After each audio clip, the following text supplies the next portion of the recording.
And that's it for my portion. We changed the agenda up a little bit, so we're going to do the enrollment update as part of the president's report each month. So, Dr. Gonzalez, you have the latest numbers for us?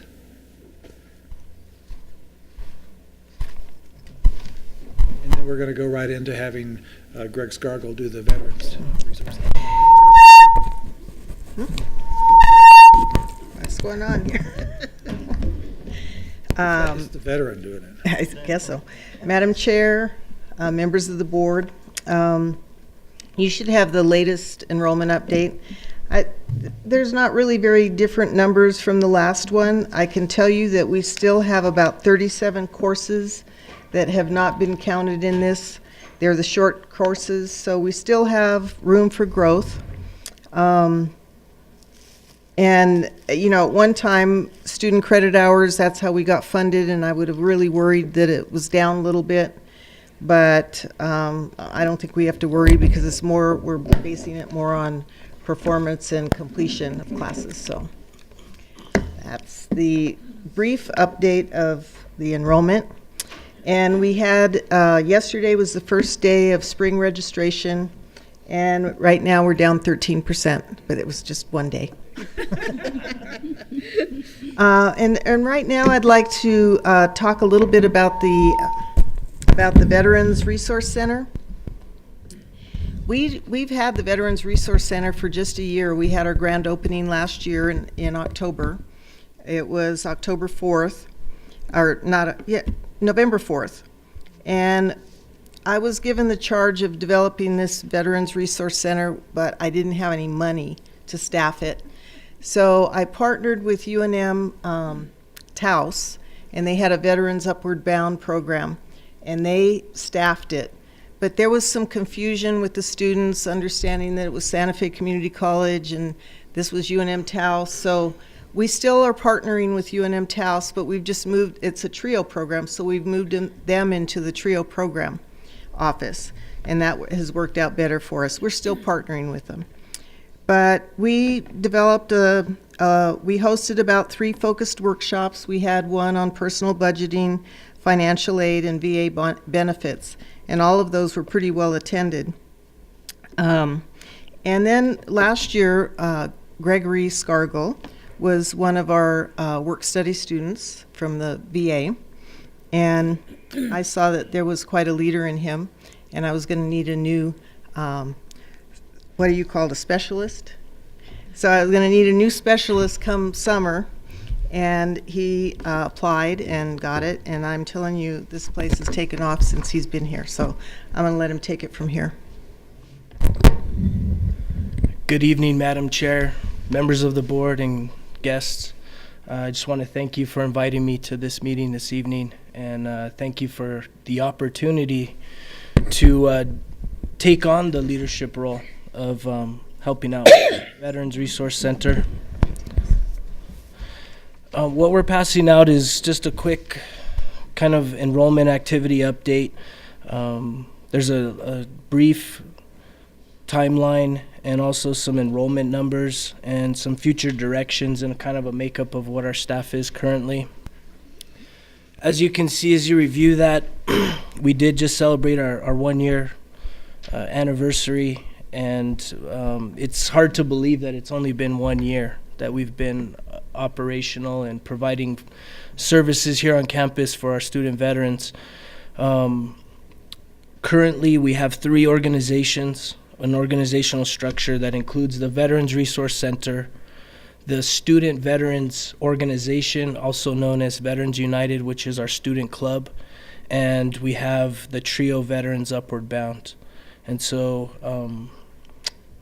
as Dr. Gonzalez mentioned, we did host a number of veteran-focused workshops last year. I think the best attended one was regarding financial aid, scholarships, ways to streamline and get further resources in order to help stay in school. But one of our biggest accomplishments that we've done over the past year is we've started to develop a brand within this brand and in this institution. And so I did bring some folders. He designed your handout and the folders. Yeah, He's just designed a a lot little of bit things. of the material that we've used, but really what's winning over new students and the hearts and minds is our story as veterans. There we go. There we go. So we've poured a lot into it. We've worked in collaboration with NPR, Jeff, Laura, Meg, and of course Janet Wise and Colette too. So we have a great opportunity to kind of run everything that we're able to develop or brainstorm through their checks and balances to make sure that it aligns with, with the integrity of the brand Santa Fe Community College. But we are trying to do something that really reaches out and speaks to veterans and their families. And so that's probably been one of the biggest communication tweaks that we've done over the past year, is that we're not focusing so heavily upon just veterans, because the fact of the matter is that when we start talking about veteran benefits, which are VA, source of revenue for this institution, and they're obviously paying out students to come to school, is that probably a third of our veterans here are actually not the veterans themselves, they're family members. I have everything from stepchildren to daughters to wives, and so that's a pretty powerful tool that it used to be, if you don't use it, you lose it, but now they've allowed for veterans to kind of hand the baton and say, I've earned this, can I give it to a spouse or give it to a child so that they can go to school?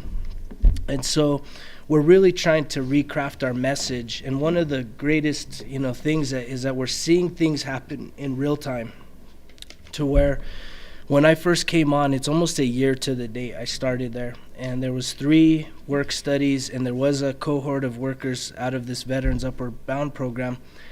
But in the year that's gone by, as I took over the interim specialist in May, I was kind of by myself with one work study.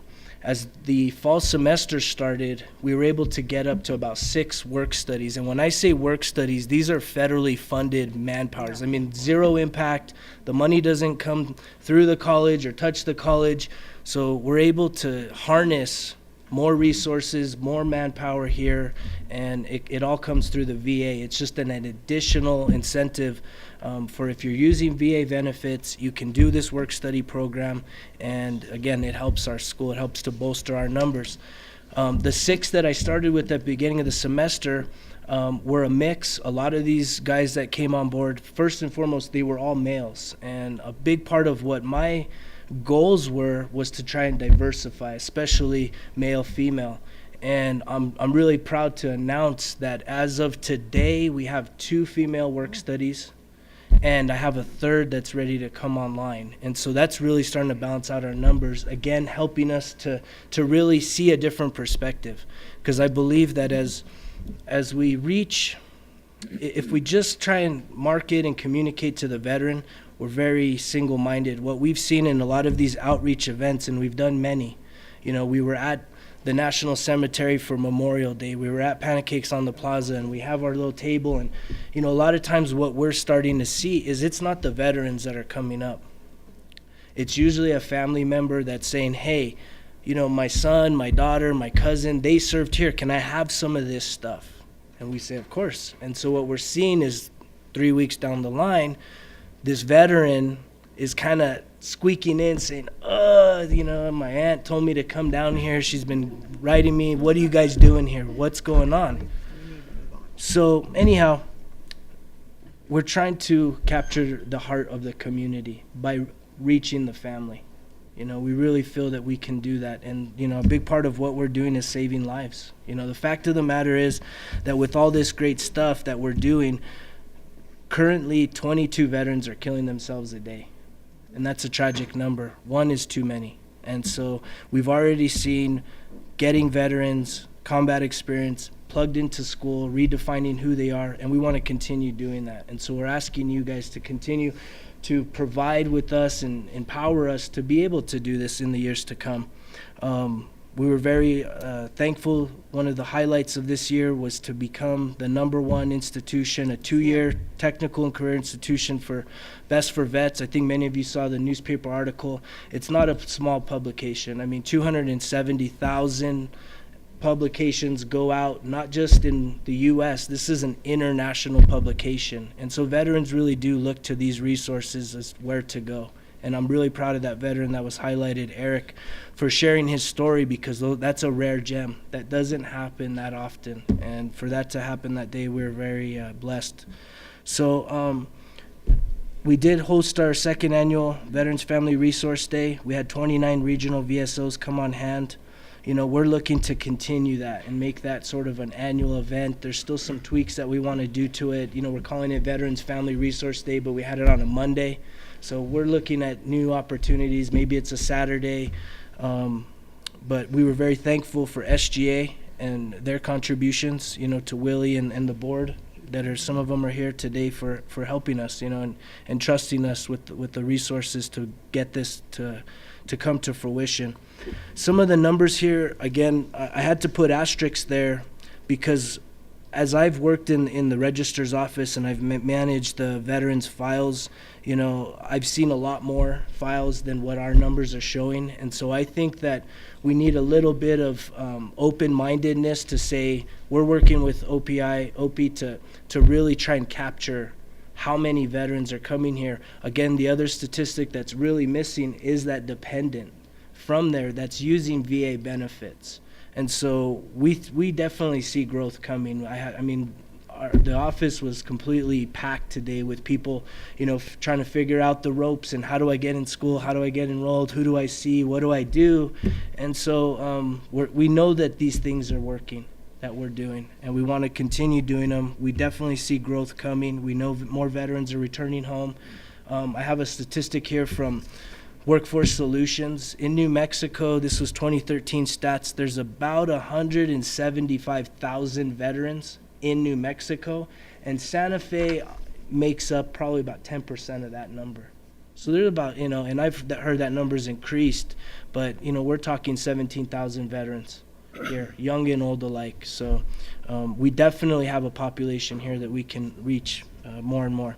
Some of the future directions that we want to try and take initiative for is we'd love to establish like a privately funded scholarship, something that we can you know, really start getting people to contribute to so that we can build up a fund. You know, one of the difficult things when you're using VA benefits is if you're studying nursing or business, you can't do an art class or a culinary class to kind of just break the monotony. You know, there's times where you get bogged down in the fog of that curriculum, and the VA won't let you do anything to the right or the left of that narrow path. And so we really want to have a scholarship that can, you know, come alongside that veteran and say, hey, if this is going to keep you in school, we'll pay for the fitness class. The childcare. And so we also would love to grow it big enough to where if we have young families, we'd love to keep, you know, my goal is to try and keep veterans on campus as much as possible. And so we look at young families. A lot of veterans that are coming back do have young children. So we love to have the scholarship be able to support a husband or wife to put their, you know, to give their child the care, utilize the facilities we have here, and then also go to school and complete that degree so that they can go and provide for their family here in this community. You know, we've asked for there to be an opportunity, and, you know, this is, again, just it's a wish list type of future direction, but we think that one of our biggest goals for veterans is to improve the health and wellness and well-being of veterans. And one of the biggest things that veterans don't have that we're used to while we're in military service is what they call PT, regular physical training. And so it's hard to, you know, a lot of the mental stuff and mental health issues and just, you know, trying to retransition, you lose that regimented schedule.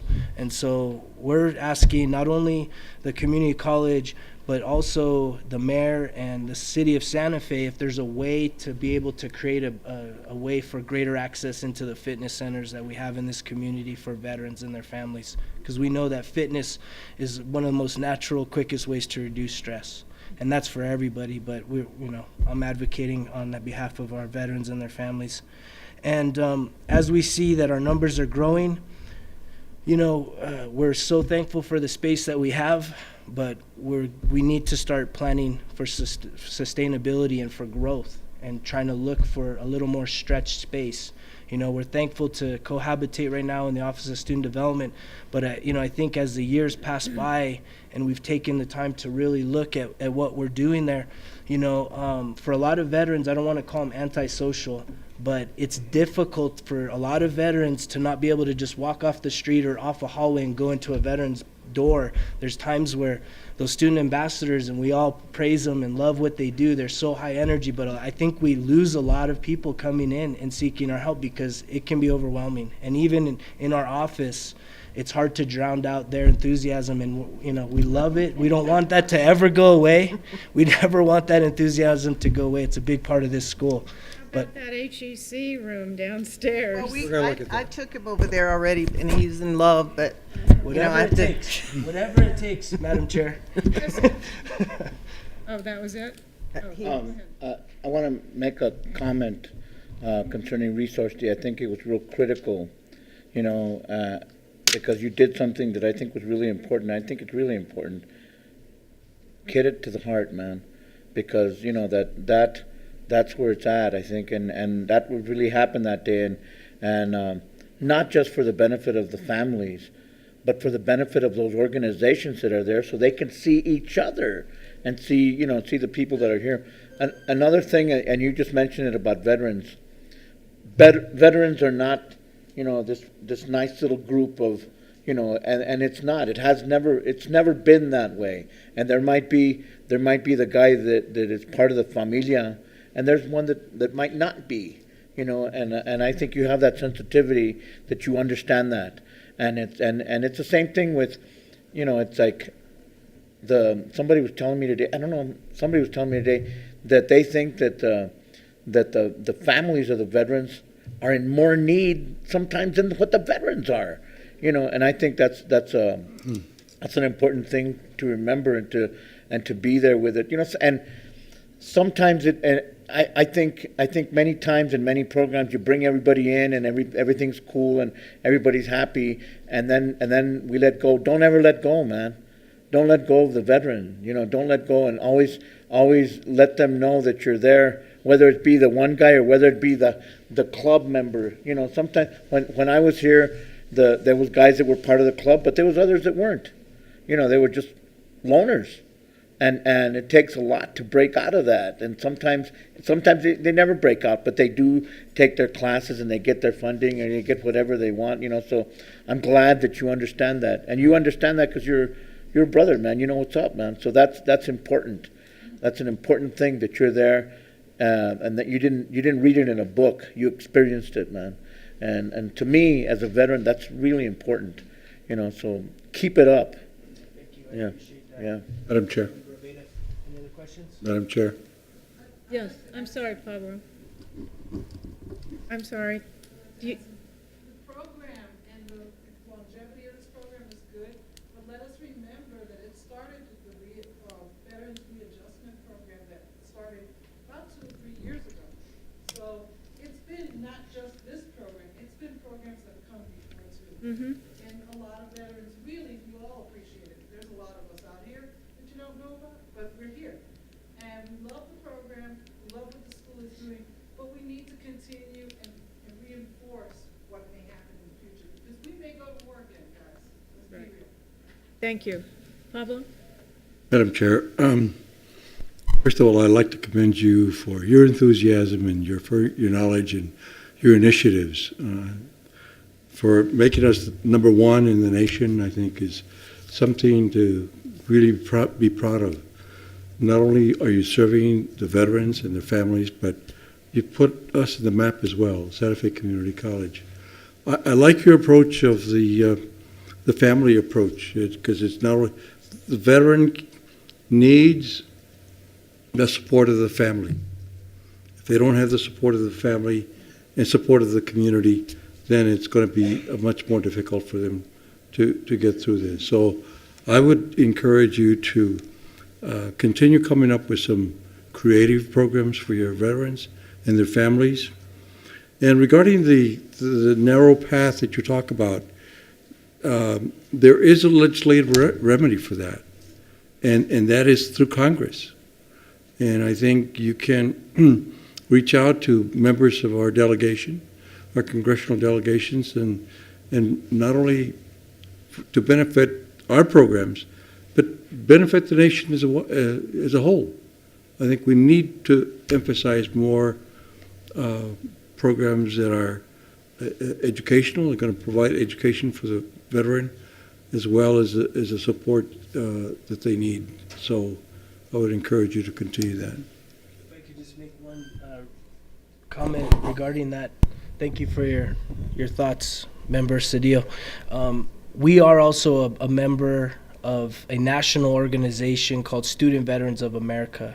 And that's a pretty strong network. I mean, they really help you to build the business plan, think sustainability, and I was very fortunate this summer to attend one of their leadership conferences held in San Diego, California, where they partnered with NASCO General Dynamics. I mean, I think that's a $30 billion company, and they brought in veterans from everywhere from Arizona State to the Cal State system, and, you know, here's the guy from Santa Fe Community College, and, you know, we knocked their socks off, but we also saw that even in these large institutions where there's 10,000 veterans in one institution, it's still the core that's carrying the weight, and I think we all realize that. I mean, even here tonight, it's always the people that really care. It's going to be always the few that do the most work, and so we're very thankful that we have the resources, we have the support from the board and the staff.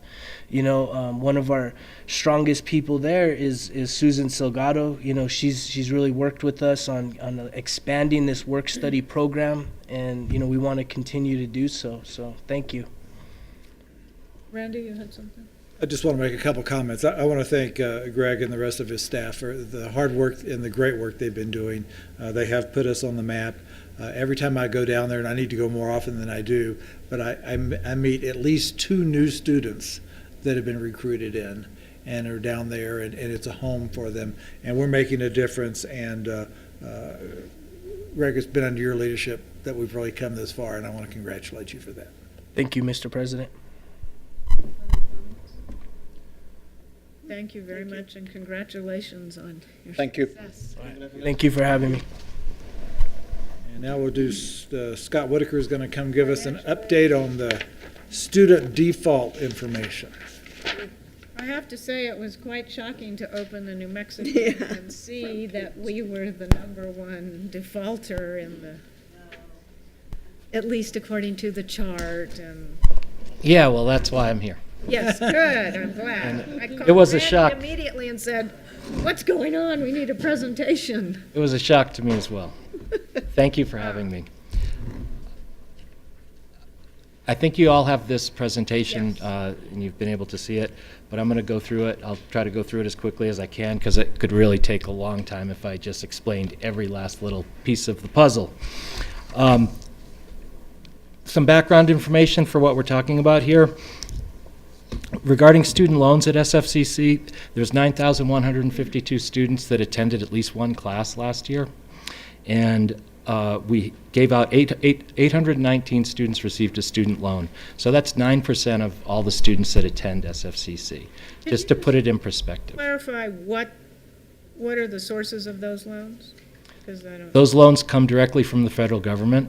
They're all government money loans. They're called. There are multiple different. There's 2 basic types of loans. There's the direct subsidized loan. That's the government is paying the interest on those loans while the student is in school. And then there's the direct unsubsidized loans, and those are loans where the government is not paying the interest while you're in school.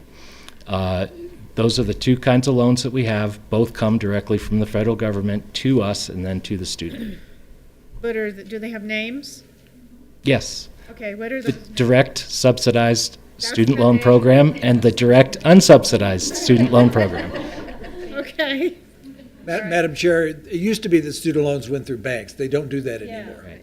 Okay. But is that different than the Pell Grant? Yes. Yes.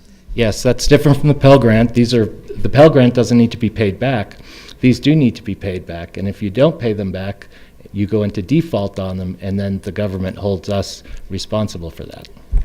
in a way, and I'll get to that. Okay. Okay, just some basic information about defaults is that the more selective a college is about who goes there, the lower their default rate is bound to be. And the way they calculate default rates, it's kind of hard to put into words. For a bullet point, I had trouble with it, but what it basically comes down to is they look at everybody in a cohort that goes into repayment in a particular year. And then they follow that cohort for the next 3 years. And if they default, then it counts. If they don't default, then it doesn't. And so they basically monitor you for 3 years after you go into repayment. Prior to 2010, they only used to look at 2 years. They'd only follow a student for 2 years to see if they defaulted. And the change from 2 years to 3 years caused everybody's default rate to go up. So if you look at the history of our default rate, it was very, very low, and then it started to go up, and then in 2010, when we went to the 3-year rate, it jumped way up to 20%, and then last year, luckily, it didn't continue climbing as steeply, and it's now at 22%. I just need some clarification here. So you have to not pay for 3 years before No. they put you in default? No. Okay. You have to not pay for you start getting in trouble at 270 days, and then by 360 you're generally put into default irrevocably. You have a year before you're really in default. Right. Yes. But they are following this cohort of students for a 3-year period. If they default in 4 or 5 years after they went into repayment, they don't count against our default rate because they're only looking at them for 3 years. And it used to be 2 years. Okay, now Okay? They've enlarged the window. Here's the chart that I'd wish had been in the newspaper. yeah, These are all the schools, all the 2-year schools in New Mexico that offer student loans. We have the lowest default rate of everybody well then how come that chart showed that we had the highest default rate? because there was no other 2-year schools in that chart. You're comparing, to compare SFCC to a school like New Mexico Tech or a school like St. John's is, apples and oranges doesn't even do that justice. It's very difficult. So as you can see, we are, even though 22% is high, compared to the other 2-year schools in the state, we're not doing too badly. Now the challenges that we have in managing our default rate is that we are an open enrollment college. Anybody walk through our door and we will sign them up. Now, not everybody can get a student loan. They have to have been graduated from high school or received a GED to at least be considered. But that's a pretty low bar. We have no means to say no to students who want to get a student loan. They could come in and tell us that they're just here to get a student loan and leave and never pay it back, and there's not a darn thing we can do about that. And there's students that we wonder about, honestly, and we can't control that. It's not something we can control. I just want to emphasize that. We have no role in the decision as to what student gets a student loan. We have absolutely no role. It's just when they do get a student loan, the funds come to us and we disperse them.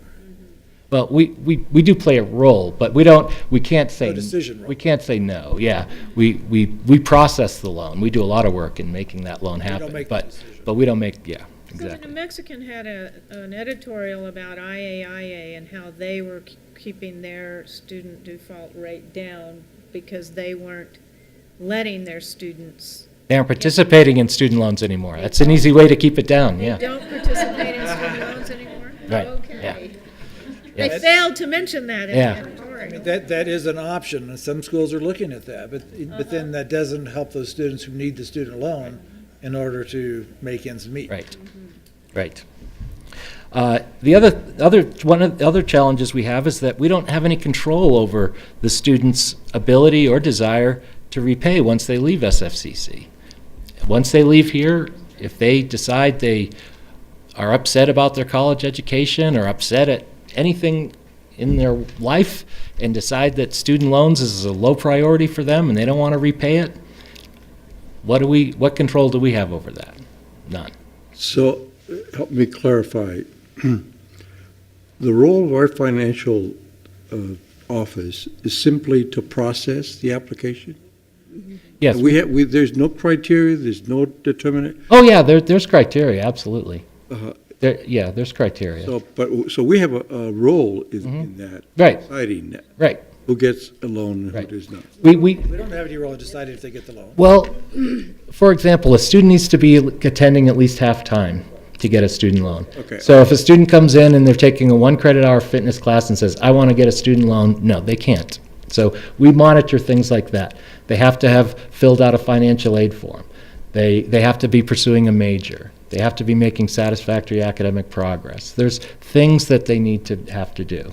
Yes. But those are really ensuring they meet eligibility. Right, meeting eligibility requirements. But we don't get to say, well, even though you meet all these requirements, we're going to say no because you don't seem like you're serious about your education or serious about repaying a loan or anything like that.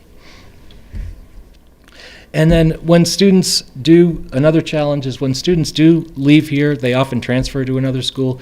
We lose contact with them. They may move a couple of times before they actually go into repayment on a student loan. And the folks that are collecting on that student loan, they come to us and say, we've lost track of this student, do you know where they are? And we'll look at our records, and our records are 5 years old, and they say, oh no, we had that address, that's no good anymore. And, what can we do? We can't help them because it could have been 5 years that the student hadn't been here, and now they're going into repayment on their loan because they transferred. So, changes that we've made to deal with this. Now we realized once our rate went up to 20% last year that we had to start, we really hadn't worried about it very much because it was so low. And then it went up to 20%, so we said, we need to make some changes. There's not that much we can do about these things that we can't control that I've talked about, but we thought about some things that we could do. And these are the things that we decided to do, and we've been doing for a year. We no longer package student loans with their other financial aid. What that means is we don't put it on their financial aid award letter that, hey, here's a maximum amount you can receive in a student loan. We felt like that was a bit of an unnecessary enticement. And so we just stopped doing it. And we just put a blurb on there that said, if you're interested in student loans, this is what you need to do. But it doesn't say anything about how much you can get or anything like that. Another thing we decided to do is make sure every student who wanted to get a student loan, that all their college transcripts were on file before we would process their loan. It serves as somewhat of a delaying tactic. If they're not very serious about attending college here, maybe they won't bother. Maybe if they'd had trouble at their previous colleges and owe them money, they won't be able to get transcripts, and we wouldn't be able to give them a student loan then. So it just provides just a little more work for them to do in order to get a student loan, and not an undue amount of work. They should have their transcripts here anyway. We make sure that everybody who applies for a loan, that they have at least 6 credit hours that apply to their degree. We don't want students to get student loans who are taking classes that are for fun, and that's all they're taking. They're not taking classes that are even going towards their degree. So we're making sure by going through every applicant's schedule and making sure that they've got those 6 hours at minimum that apply to their actual degree plan. All students for a long time, students have had to do loan counseling in order to get a loan, but it's been online. And we've decided to make that in person. And we drill them, we talk to them, we make sure they understand what they're getting into. We make sure they understand that this is a loan that has to be repaid with interest, and that it's not something they're going to be able to get out of, and the consequences of going into default are going to be harsh and personal, and they are going to have to pay it back eventually, no matter what. And that's been helpful. Some students have left that and said, never mind. Yeah. We have contracted with New Mexico Student Loans to contact all of our delinquent borrowers. Before a student goes into default, they go into delinquency. It just means they're late on their payments. Once they're 30 days delinquent, they show up on a list, and New Mexico Student Loans goes in and contacts them. They have different means of contacting them through email and text messaging and regular snail mail, and they encourage them to contact their lender. They give them their lender's 1-800 number, and they say, contact your lender. You need to get out of this delinquency that you're in, and they keep following up with them. So we have a contract with them to do that, and I'll get to the success of that here in a minute. So that's something else we've done, is sign this contract. We've also included this debt management and this idea of not getting student loans if you don't need to, and avoiding them at all costs if you can. We've included that as part of every new student orientation. I go in and speak to every new student orientation, and I give this talk. We also have first-year student success classes that new students are required to take now, and I go in and speak to all of those classes for 1 hour. I teach one of their classes every semester, and I just did one today, and I do about 15 or so a semester, and I speak to the class and I talk about all of this with them. That's another thing we're doing. Question. Yes. You talked about students who transfer and you lose track of them. Mm-hmm. So if they if they borrow from their new school, where does the default rate go? Both Does it- schools. To both schools? Mm-hmm. Okay. Yep. Chris? Pablo first. So this definitely is going to affect their credit rating. Yes. That's reported to the. Yes. Absolutely. Absolutely. Chris? Sorry to feel so negative about this, but doesn't it seem like those are a lot of barriers for the good student that really deserves it? Mhm. There might be a larger percentage of the bad defaulters, but it feels uncomfortable to me that a student who's in really honest need of financial aid should go through so many barriers or obstacles. It seems like. Have you run into that at all, or does it? Well, there have been students that probably have decided not to get a student loan because we've asked them to get their academic transcripts here. I don't see that as an insurmountable barrier. I see that as a reasonable thing to ask students to do. Most colleges would require that of everybody, and not just student loan borrowers. They would require that of everybody. So it's not, I don't think it's a, out of line, this is a bar too high sort of thing. That's my opinion. The thing that I wouldn't want it to be is a boogeyman thing that the good student. I'm not talking about the defaulter, like once again the bad student. Right. I'm talking about the student that really needs it and that is going to be moving on successfully. Are they scared away and saying, are we lowering the percentages and it's gone down, 34% and then 16% and then, oh my God, are we losing the good student? I don't think so. I think Randy wants. And I'd like. I think that the students that go through all of this, all of this being, if you've never attended college before, there is no all of this. There's no transcripts for them to even get, and just making sure they have 6 hours in their major. That's a pretty good requirement. I don't really see the barriers maybe that you're seeing. Maybe it's sounding like a lot more barriers than it is in reality, but because it's really, that's it. 6 hours in their major, have to have your transcripts. If you've attended another college, have to have those on file so that we can take in your transfer credits. We can't transfer credits in without a transcript. So we make sure we have that. Other than that, it's all stuff we have to do. We're mandated to I'm do. reacting to it personally. Maybe there are no other people that think like me out there, but to me, it really does feel that way. It feels scary. It feels scary to me, man. And just to let you know. Well, yeah, and we don't want it to be scary, but we want it to be serious. We want students to know that taking out a student loan and getting into, I mean, students can take out over $9,000, $10,000 a year in student loans here for a college that costs, you know, less than $2,000 a year. They can take out over $10,000 a year. And to me, that's serious. If you're going to decide to go down that road and do that every year for 3 or 4 years, that's serious business, and we want them to know that. We don't tell them anything that's not true. We don't try to, you know, scare them by giving them misinformation. We try to tell them that this is a loan that needs to be repaid, and that they, if there's other options available, they should think about those other options.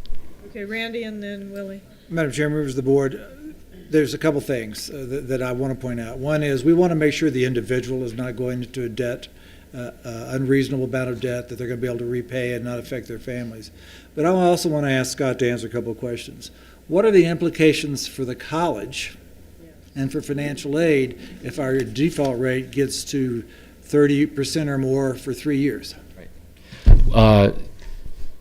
If our default rate were to go above 30%, we have to submit a plan to the Department of Education as to what we're going to do about it.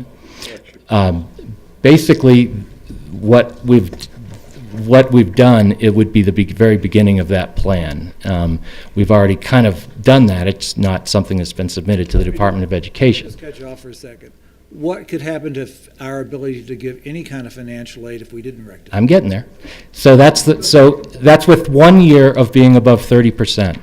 After 2 years of being above 30% in a row, the government then steps in and actually gets involved with our plan and says, this is what we think you need to do. This doesn't seem to be working. This is what we found works, blah, blah. They get involved in our business. After 3 years of being above 30%, then they can terminate our ability to offer all financial aid.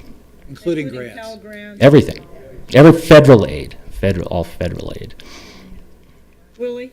Yes, do you think, plans is working with the student loan forgiveness program? I'm sorry, could you repeat that? Working something like the student loan forgiveness program to do something about that for this, giving many options to the student to get forgiveness in depth, working with a non-profit or working for the public service. Uh-huh. Do you know something about the student loan forgiveness program? For student loan forgiveness program, the forgiveness program I know about is for public service, and working in public service for a certain amount of time. I think it's 10 years, and they will forgive your any debt that you have remaining at that point. You have to have been making payments that whole time. You can't stop making payments, and then they'll forgive your debt. It's called Public Service Loan Forgiveness Program. There are many options in just include non-profit, public service, and teaching. And Right. course, Right. there are many options in the program. I suggest try to evaluate and see the opportunity to provide some of this service to the students here, and maybe you can lower the rates also for pay the debt back. Well, I think Absolutely. we know, like, the nursing program has loan forgiveness, and that's part of what we make available, that information Right, to people, right. right? Right. That's, yeah. The nursing loan is different. That's not what we're talking about here. The nursing loan is a state loan, and it's an alternative for those nursing students. And we try to, when students do get their nursing loan, we try to get them to not take out federal loans, to use that in place of. 'Cause that's a loan Madam forgiveness. Chair, Right. Yes, Pablo. we're getting close to a quarter of default at the college. Right. I think personally that we would be making a disservice to the student if we didn't have some criteria. And that's why I asked my question previously, do we have a role as a financial office to counsel the student? I mean, this is... We do, and we do. That's what that entrance counseling is all about. Right. And I think that if we didn't have at least something to mitigate the default, I think we're maybe contributing to a pattern of default in their personal life as well, in other loans, not only the student loan, but other loans. So I think the more you make the student responsible by having at least those criteria, 6 hours, I think I think we're doing the right thing. Mhm. And I think that those individuals that are really serious about it are going to rethink, do I really need a loan or not? And am I going to fulfill my obligation of paying this loan off, within a certain period of time? Right. So I think that we're doing the right thing. Okay, so, okay. Do you have any more of your presentation? I was just going to say, I agree with Pablo. I think that we have got to be diligent about maintaining enough standard that students, because I think students sometimes borrow more than they need. Right. And they think that, hey, I'm just borrowing money. Without a doubt. And it doesn't hit them until they're in default. Right. That they really have a serious loan problem. The first thing a lot of students ask when we start talking to them about student loans is they say, well, how much can I get? Yeah. And we say, well, how much do you need? And they say, well, how much can I get? And we, go back, and that's kind of the problem. But we try to get them to focus on what they need to borrow, not what they can borrow, because they can borrow a lot. Yeah, that's good. But the results basically have been up here for a while. We've seen a 34% decrease in 1 year, so these measures that we took really brought the numbers down. And please understand that our numbers had gone up really fast in the last few years as well, so it kind of put the brakes on and went back. The numbers are now going back to where they were 3 or 4 years ago.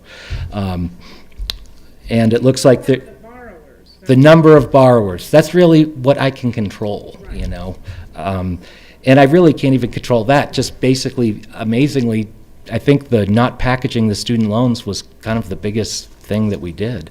And those trend is continuing this year. They're borrowing slightly less. I wish it were more less than it is, but at least it's going down. And New Mexico Student Loans has cured 249 of those delinquent loans that we've contracted with them, and that's only been in this last year. It's been actually, I think, 11 months that we've contracted with them. So 249 loans that were in delinquent status are no longer in delinquent status. That's a good thing. How many are in delinquent status? I think their report that they get is like 383, but that's like a monthly report, and some of them are the same from month to month, and some of them are new, and so it's kind of hard for me to get a handle on it. At any given month, it's like almost 400. Okay, any other questions? Thank you for the presentation. Yeah, I appreciate You're welcome. the understanding that we aren't where we appeared to be according to the newspaper. Shocking. Yeah. It's still not good news, because 22% isn't good news for anybody, but to kind of go out of your way to make us look even better than it was, I'm glad I was able to Just to clarify, present it. is there anything else that we could do that we're not doing? I don't know. If there is, I'd be happy to try and do it. If somebody comes with an idea, we'd like to know that. I mean, the only really extreme we can go is to quit doing student loans. Right. Well, And we don't want to go there, and we don't want to go there. That would hurt too many students, so. As far as we know, that's where we could go, and we don't want to go there. Right. This, Scott and the program, there is a tough situation. You get gigged for something you have no control over. Yeah. Right. But we don't Doing the have any best we can. financial liability to pay these loans. No. No, but to me, the biggest worry We're would be being cut off, yes. is being cut off to be able to give any financial aid to any of our students. Well, That would be my biggest devastate concern. students and the Absolutely. school. Well, as you can see from the chart, C&M is dealing with that right now. They're over 30%, and it'll be interesting to watch and see what happens with them. Hopefully, we'll never be in that position, but And I think we're seeing some blips too, because during the recession, so many people did come back to school. They had no other opportunities. They did go into debt. So I think we're going to see, hopefully, a natural decline related to that. But some of those people are just now getting out of school, so it's time to pay your debt. right. Okay. Thank you, Scott. Thank you. Okay. Okay, so the Employee of the Month is next. Okay, so Pass It Forward Award. Noe Villarreal nominated Stevie Schmaltz. All right.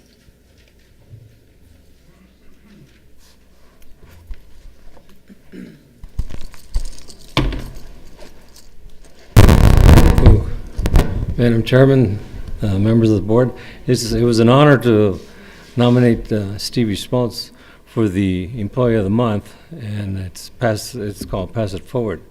And one of the reasons, or the main reason, was because, well, he's been here about a year. She's been here about a year, and during that time, she has made a big difference in the OIT program with her work performance and quality of work, and she's also earned herself a promotion in 1 year, and I got it written down because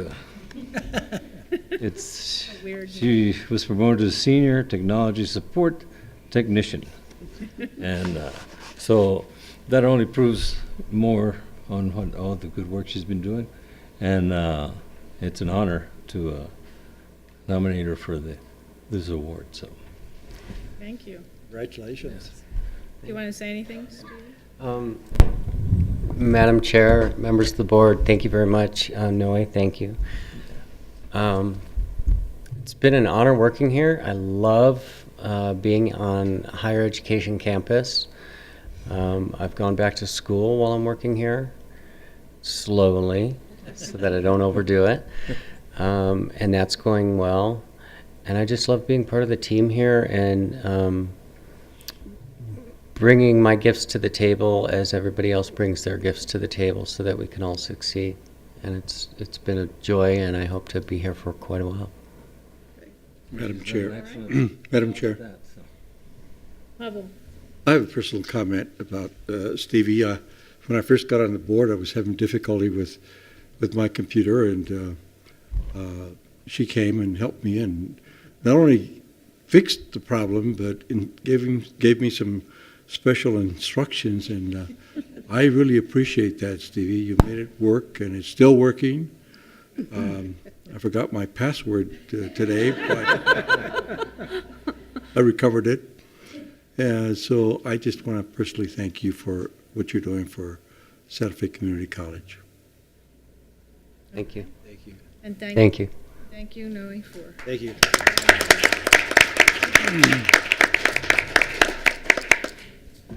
The Wowgram, Scott Whitaker nominated Carol Garcia.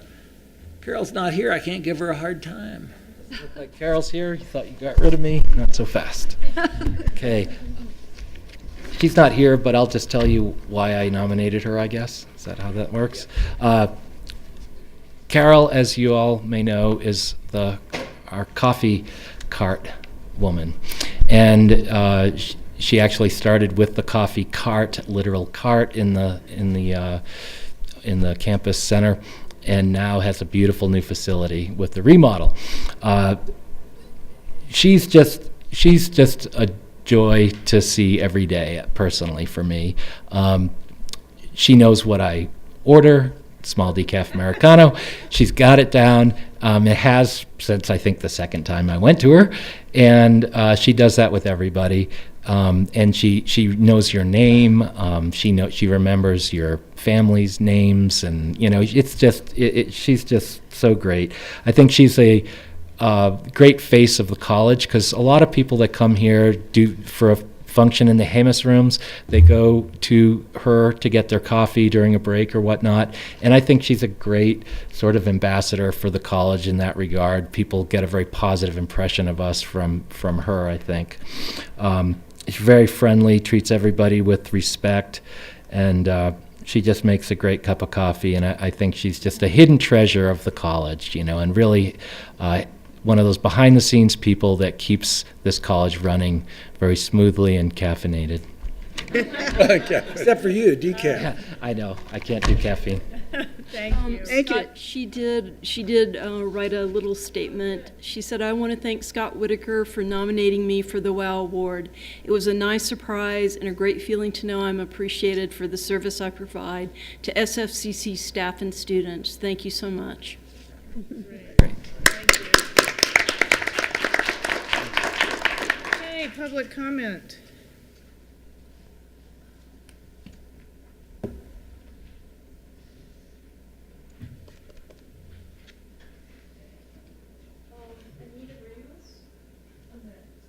Oh, I'm sorry.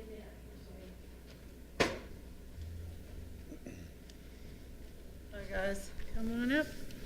I'm one of those veterans who came here years ago, actually 2 years ago. I'm also a historian this year, and we're working with Willie, who's our president, El Presidente as I call him. And we're here because we thought, and I'm not sure if it came up, the bylaw that we asked for, is it going to be presented today? Later on the agenda.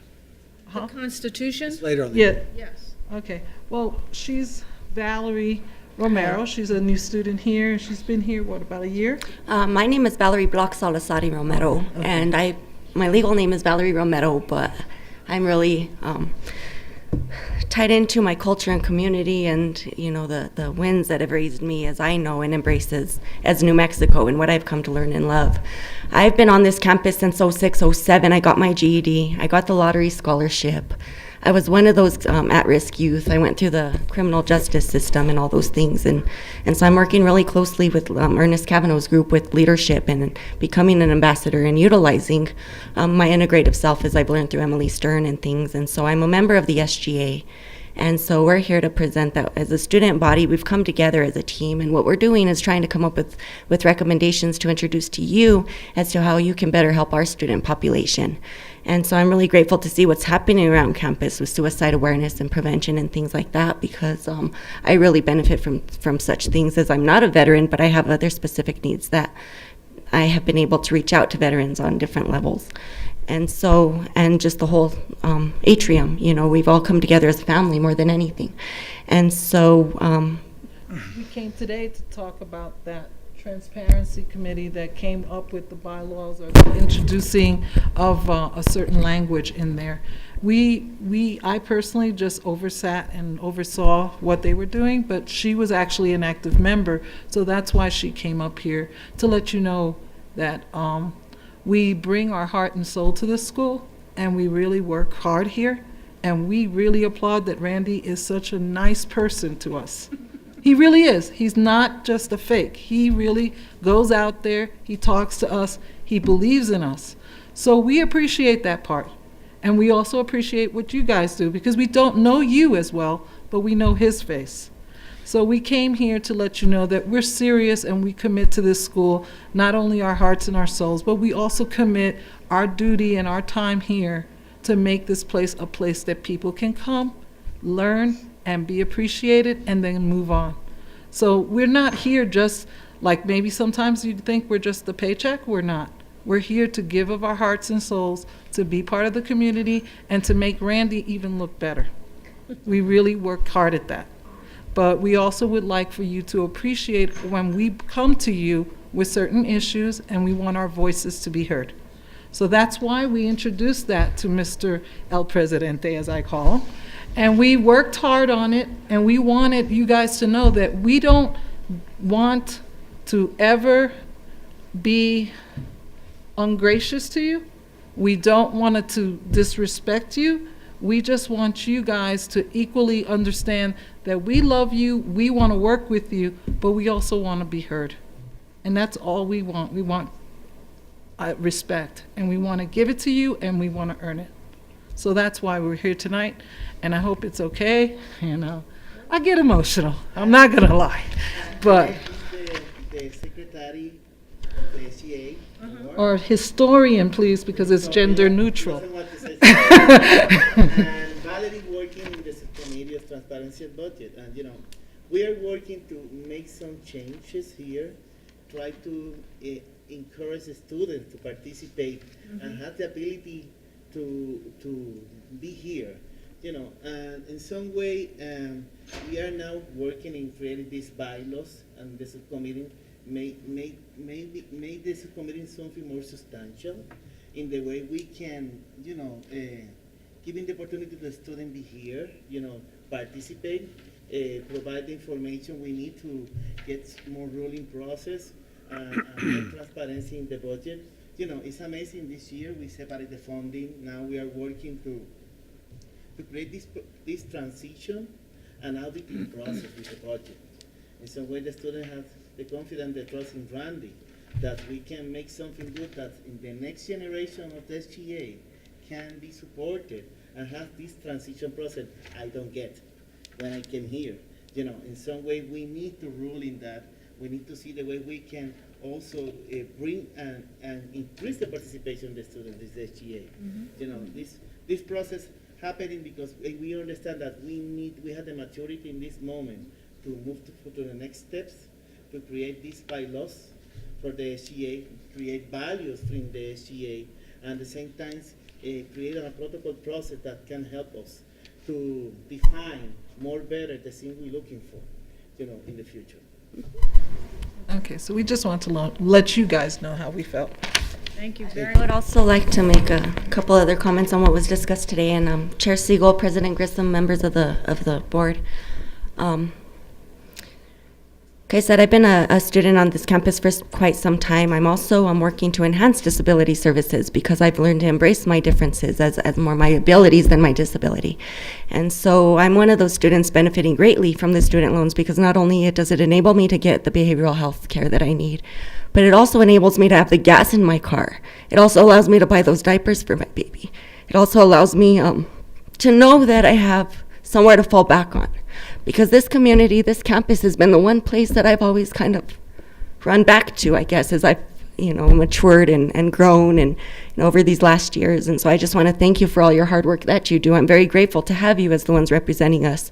And I just know that there's great things in store for us. And so I just, one of the best lessons I've learned in earnest leadership class is a bird sings not because... A bird sings not because he has a reason. It sings because he has a song. So I just thank you very much for being part of my new chapter in the song in my life. So thank you for everything. Thank you.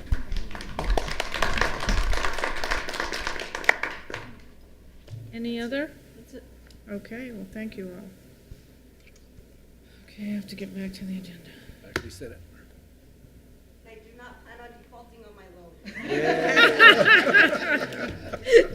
Thank you. We have that on videotape now.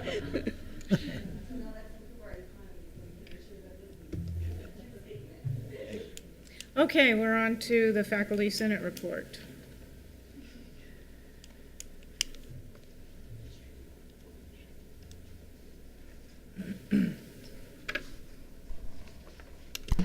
Good evening, Madam Chair, members of the board, Mr. President. We've got two sets of minutes. One is in your packet. The other one, which is the one from the following Faculty Senate meeting dated October the 24th. The first one, which is dated October 10, we were fortunate to have Board Member Linda Siegel, who we invited to come and share some perspectives with Faculty Senate, and you see that information here. These are always a little bit of a time capsule, but you can see in the set of minutes that there's some discussion about going on from the transition period into administration into the fall semester. These questions, I think, are pretty much answered there. If you have any questions, let me know. On the back page, under suggestions, suggestion of how to maintain better communications between board, administration, faculty, and staff, holding meeting times. I think from where most faculty can attend, I think the president is holding conversational, informational meetings on Thursday afternoon, and my understanding is that we probably need to get more faculty there, that we're not getting as much participation in the room as is our responsibility to do. And so then I'm going to try to remind people that is an opportunity. That time was set apart originally for the quality councils then to meet as part of the shared governance process of the former administration, and that represents an opportunity for us to convene and communicate, I think, better in that time slot.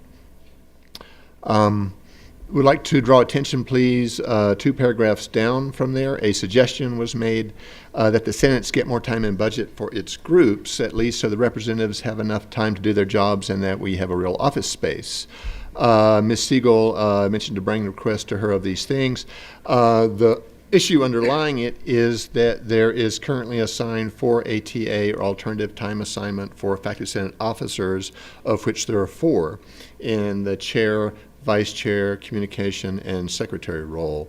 That has been split equally over the past few years as to 1 ATA each and how that's distributed, there's a continuing observation that that probably doesn't really represent the opportunity for work that's there. I can certainly attest that on certain weeks I spend a lot of time in my role at it. I'm not asking for myself, but it is an observation that to encourage and enable and to empower, more functional participation in there, that could proceed or offer a little bit more time for people to get to. Any questions about that? How does that relate to your service time on your contracts? This would be considered in addition to it, I do believe. Correct. If they're getting the alternative time assignment, it's coming out of their teaching load, and so this is not part of their service time. Although the additional time that they spend really would be service time. I mean, I think a lot of what you do in attending meetings and doing things would really count towards the service time. We haven't really been tracking that. I think we're going to try to look at that as we go through and look at how, we need to evaluate faculty as well as staff based upon their requirements. And that hasn't been quantified really at the moment. Yeah, institutional service and community involvement is expected, in my opinion and experience in history, as part of faculty commitment and service to the institution. Being on committees, participation in shared governance, though, has always been identified separately from that, providing some type of reciprocation then to be more fully engaged in it. But just for the officers, not for the other. Correct, right. The attendees in there. Time. Correct, yeah. I'm probably on 2 or 3 other committees in addition to this one. This is the only one typically that would be expected to have some ATA. Yeah. So pleased to consider that. Where is that going to be discussed?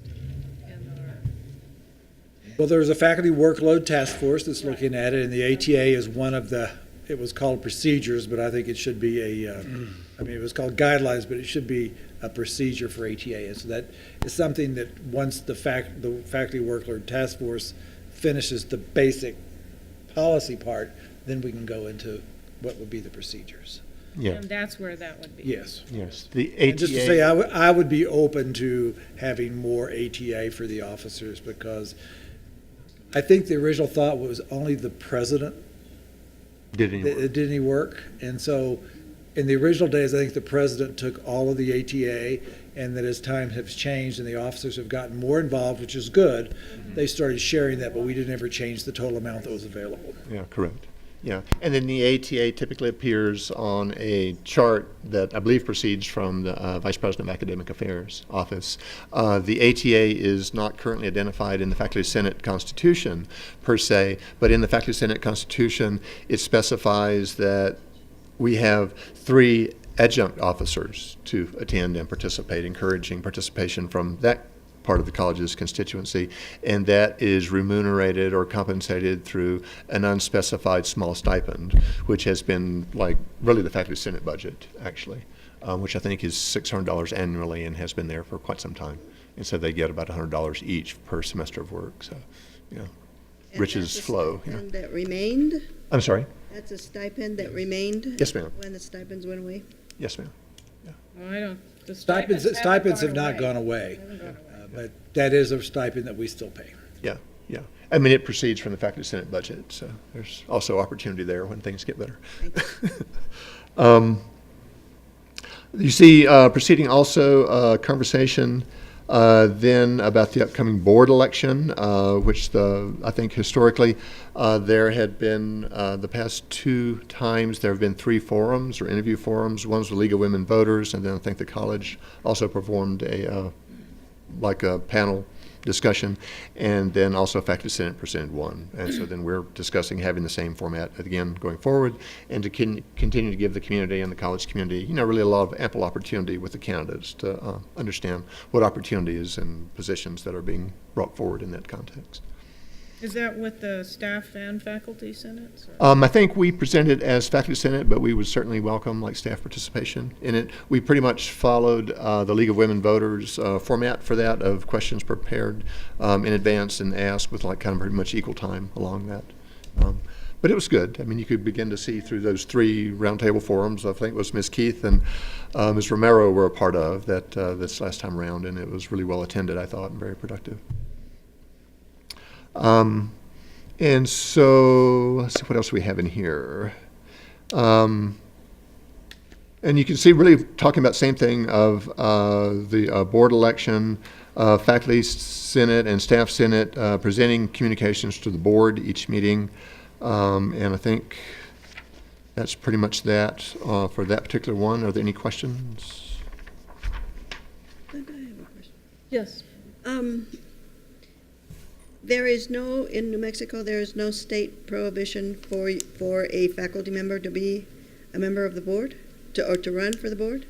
We have had conversation about that. I've yet to understand that there is. I don't think that the stipulation is specific in that way. I think you have to be 18 years of age and living in the district. 20. I thought you could be an 21. employee. Can't be an employee of the college. You can't be an employee of the college. Where does that say? We need, Madam Chair, Member Romero, we need to do some research on that. In our guidelines, there is no prohibition, but we believe there may be a statute somewhere that says so. So we have to find that, but it's not in our governing bylaws. Chris? Oh, I remember,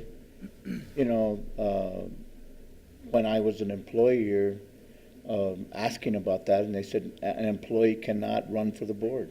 That's what I've That's always what I heard. was told. Yeah. Back then, before there was. Yeah. I think we just need the statute. We need the statute. Yeah. I mean, it's been looked at, but I've yet to ever see it in print, in black and white. But I'm operating on the same situation that you're identifying. I mean, we've always taken that as, we don't know if it's urban myth or if that's real. It would further complicate your shared governance process. Or make it livelier, I don't know. Anything else on this page? Then proceeding then to the minutes of October the 24th. This then is a meeting that we dealt with, where we're also discussing the Noah Levitt's Employee Satisfaction Survey, which we're understanding for financial considerations are being moved into the spring.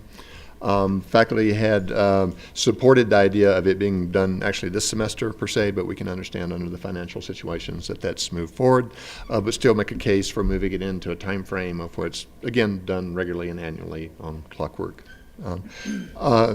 There was a lot of conversation on the following policies here, which we worked on and gave input to, and would like to thank Sue Kyle and Carmen Gonzalez and Ms. Rebecca Phillips from HR coming along with those policies. That really facilitated our understanding and input into those. Under item of question under policy 4.36, compensation and benefits, discussion about benefits for adjunct faculty, particularly the educational, being able to take a class. Currently, faculty have the ability to forego that, I think, and assign it to spouse or dependent. Is that correct? Correct. Right. That is not possible currently under our way of doing things for adjunct faculty.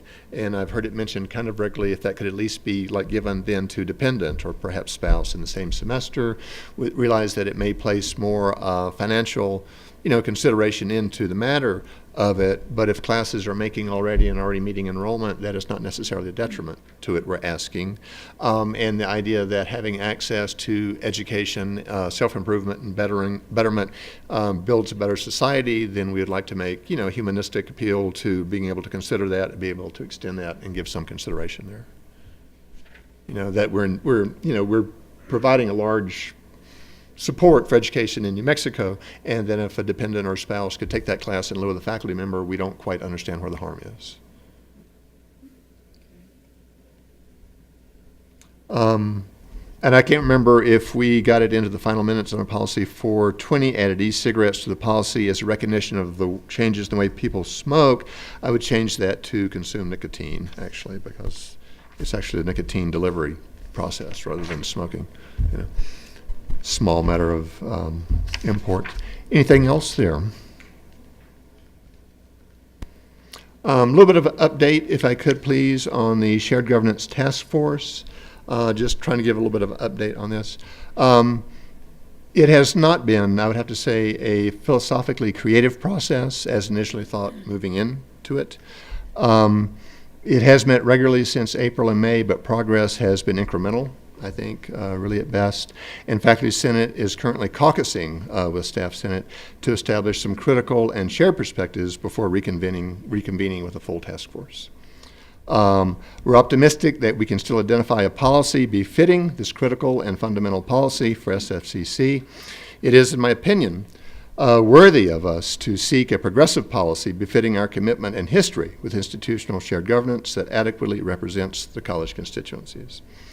The Faculty Senate and Staff Senate met this morning, and I was unable to attend due to another commitment and conflict, and so I'm going to defer details of that meeting then to colleague Staff Senate Chair, Mr. Zuby Wilson, when he comes up. Okay. Thank you. All right, thank you, Clark. Yep. Zuby?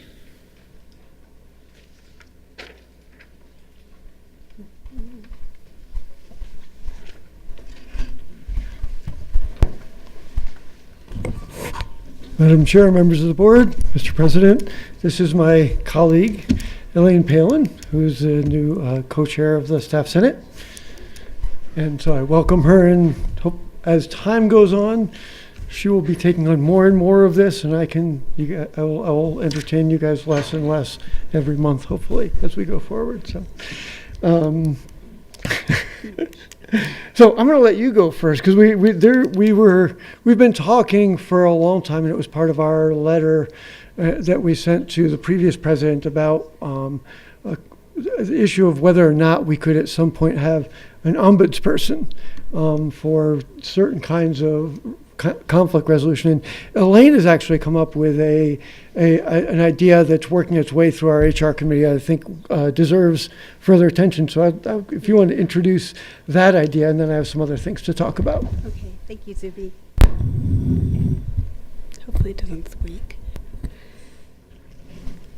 Madam Chairman and members of the board and President Grissom, we've been talking about, with all the changes that have been occurring and some of the difficulty the college has had, and this is not new, but this is an opportune time to bring aboard a full-time ombudsperson to represent Senate and staff and faculty.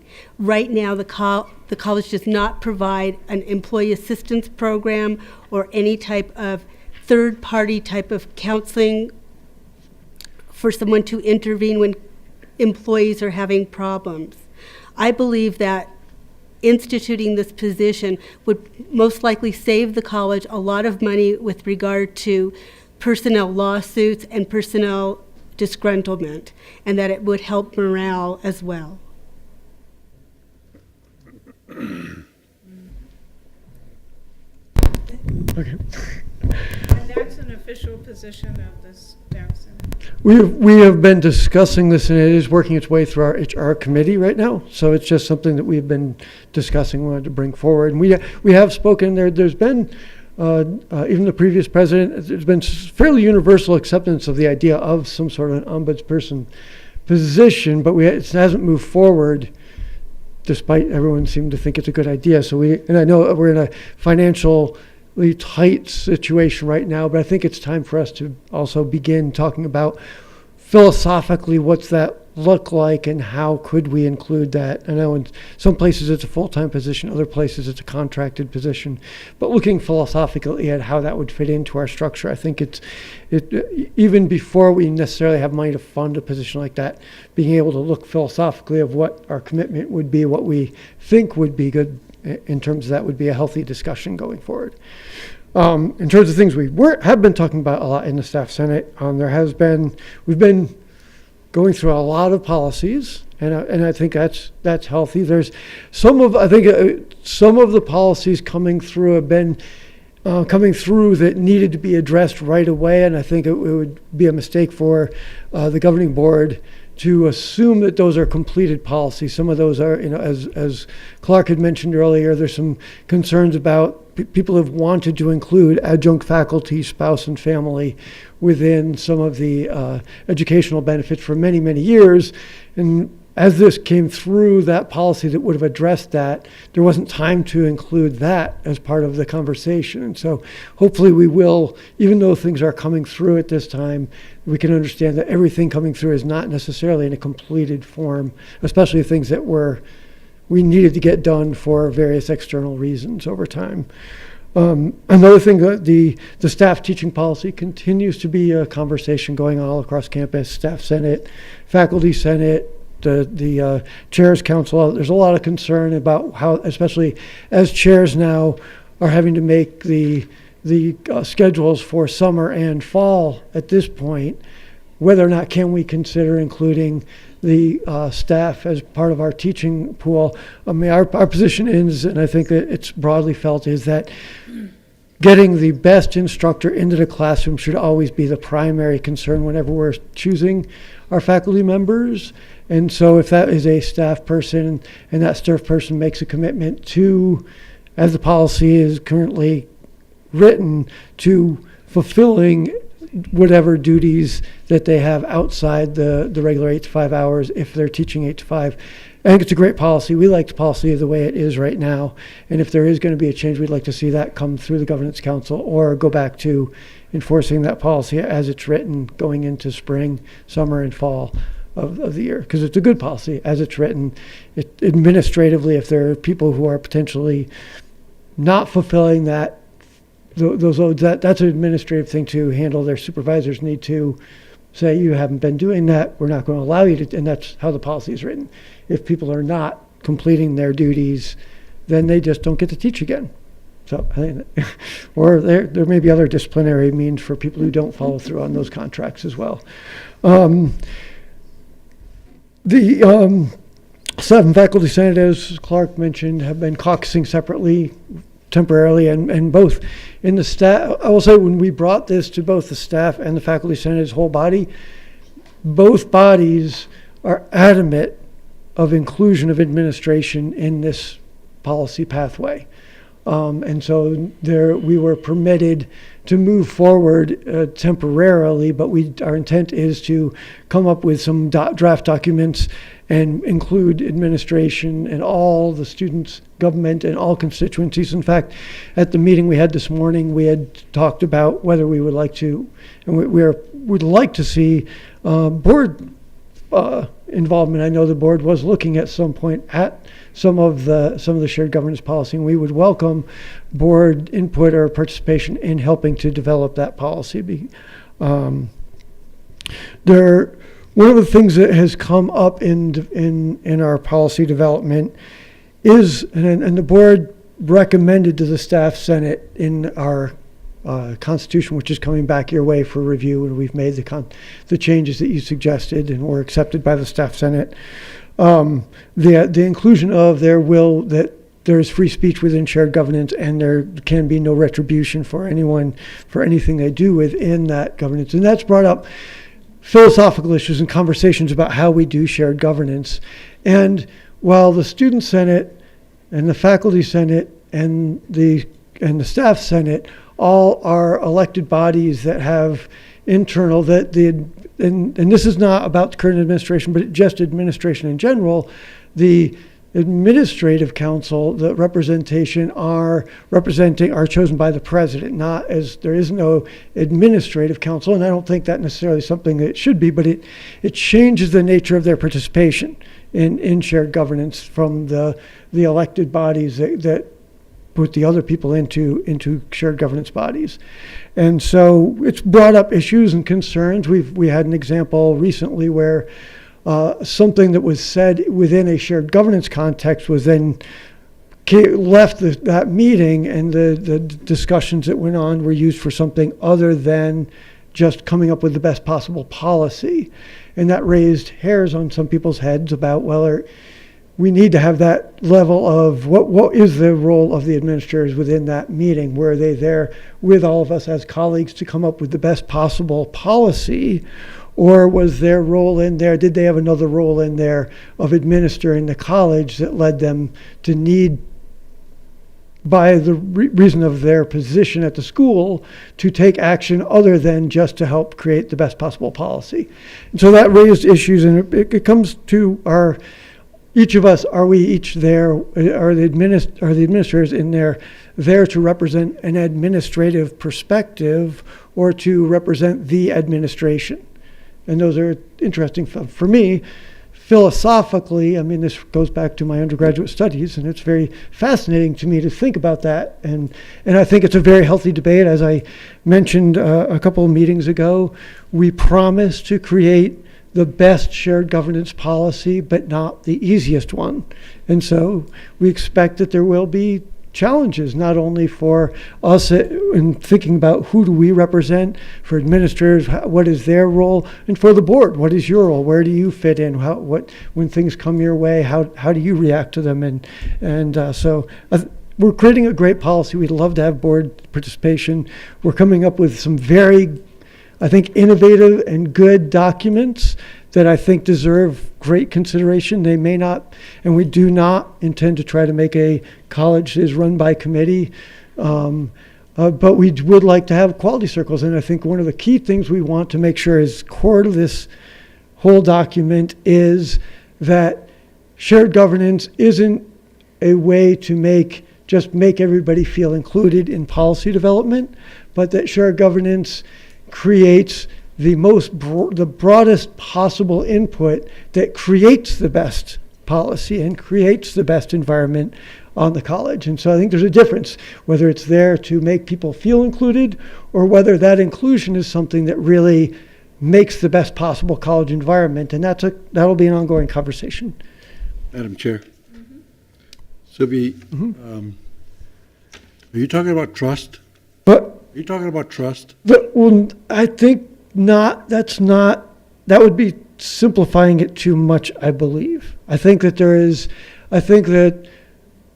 a level of trust, but some of that comes down to what is everybody's role in that meeting. And I think that's something that we haven't thought thoroughly through, what that means, what everyone's role in shared governance is and what their role when they're sitting in a meeting.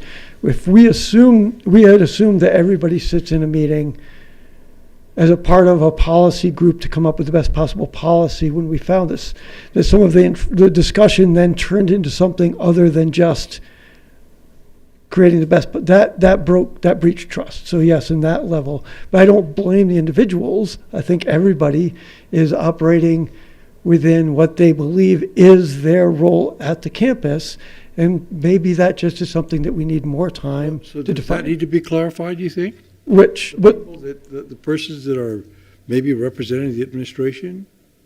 And so the question then became, if their role is to do something other than participate in creating the best possible policy on the documents we're working on, looking at in the room, then that changes their role in the meeting that's different than everyone else's, and that creates a barrier to complete trust. So I think that is a conversation I think we need to have then. And So is it yes or no? Well, trust is an issue, and it's how, but I don't think we don't mistrust individuals. I think we have to look at what is everyone's role in that, in a conversation about whatever that topic is in shared governance. What is everyone's role, and are we all there equally in that role, or is there something else? I mean, should I be in a group, if I hear something that's brings up an issue about the solar array or teaching within my area, that's not why I'm in that room. And I have to try, and that's something that doesn't come up as often, but I think it's a broader conversation that we can't have in this room today, but I think that is something we need to discuss and look at in the long term. Martha? Yeah, I have a couple of questions perhaps. What is the role of the faculty representatives on that council?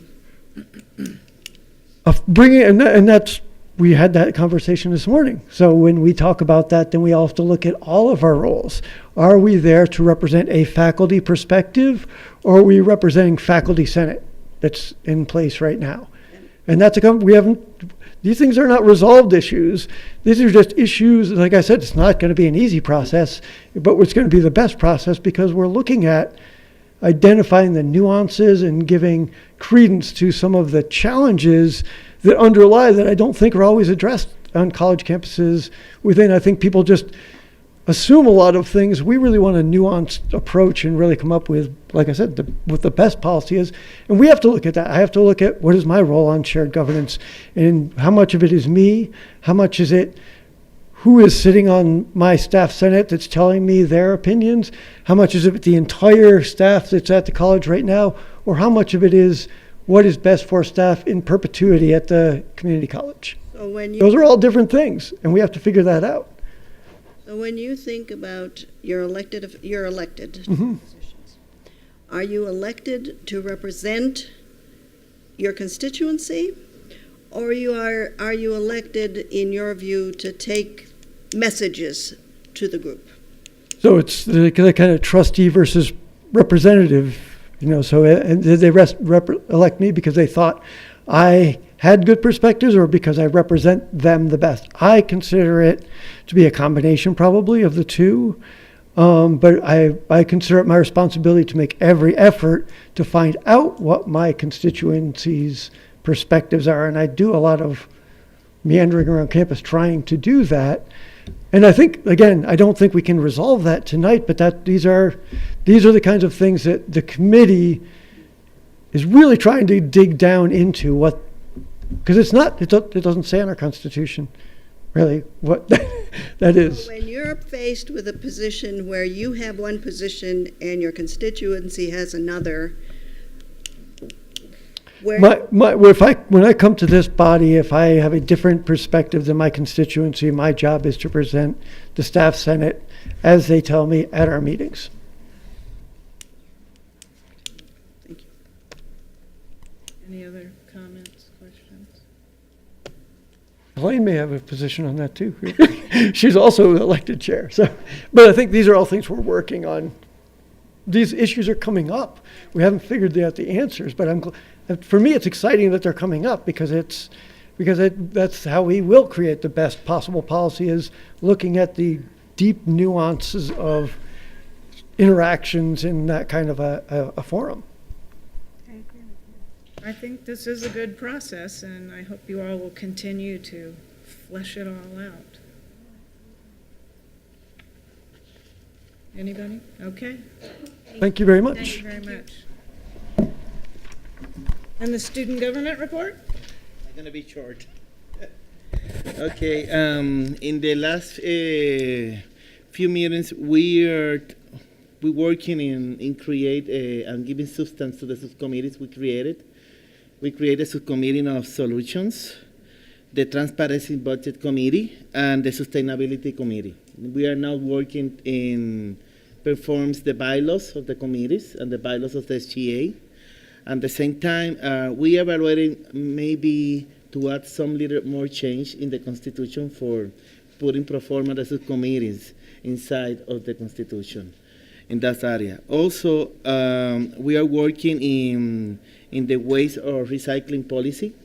We want to submit that to the Chair Government's Committee for evaluation, the recycling and waste policy.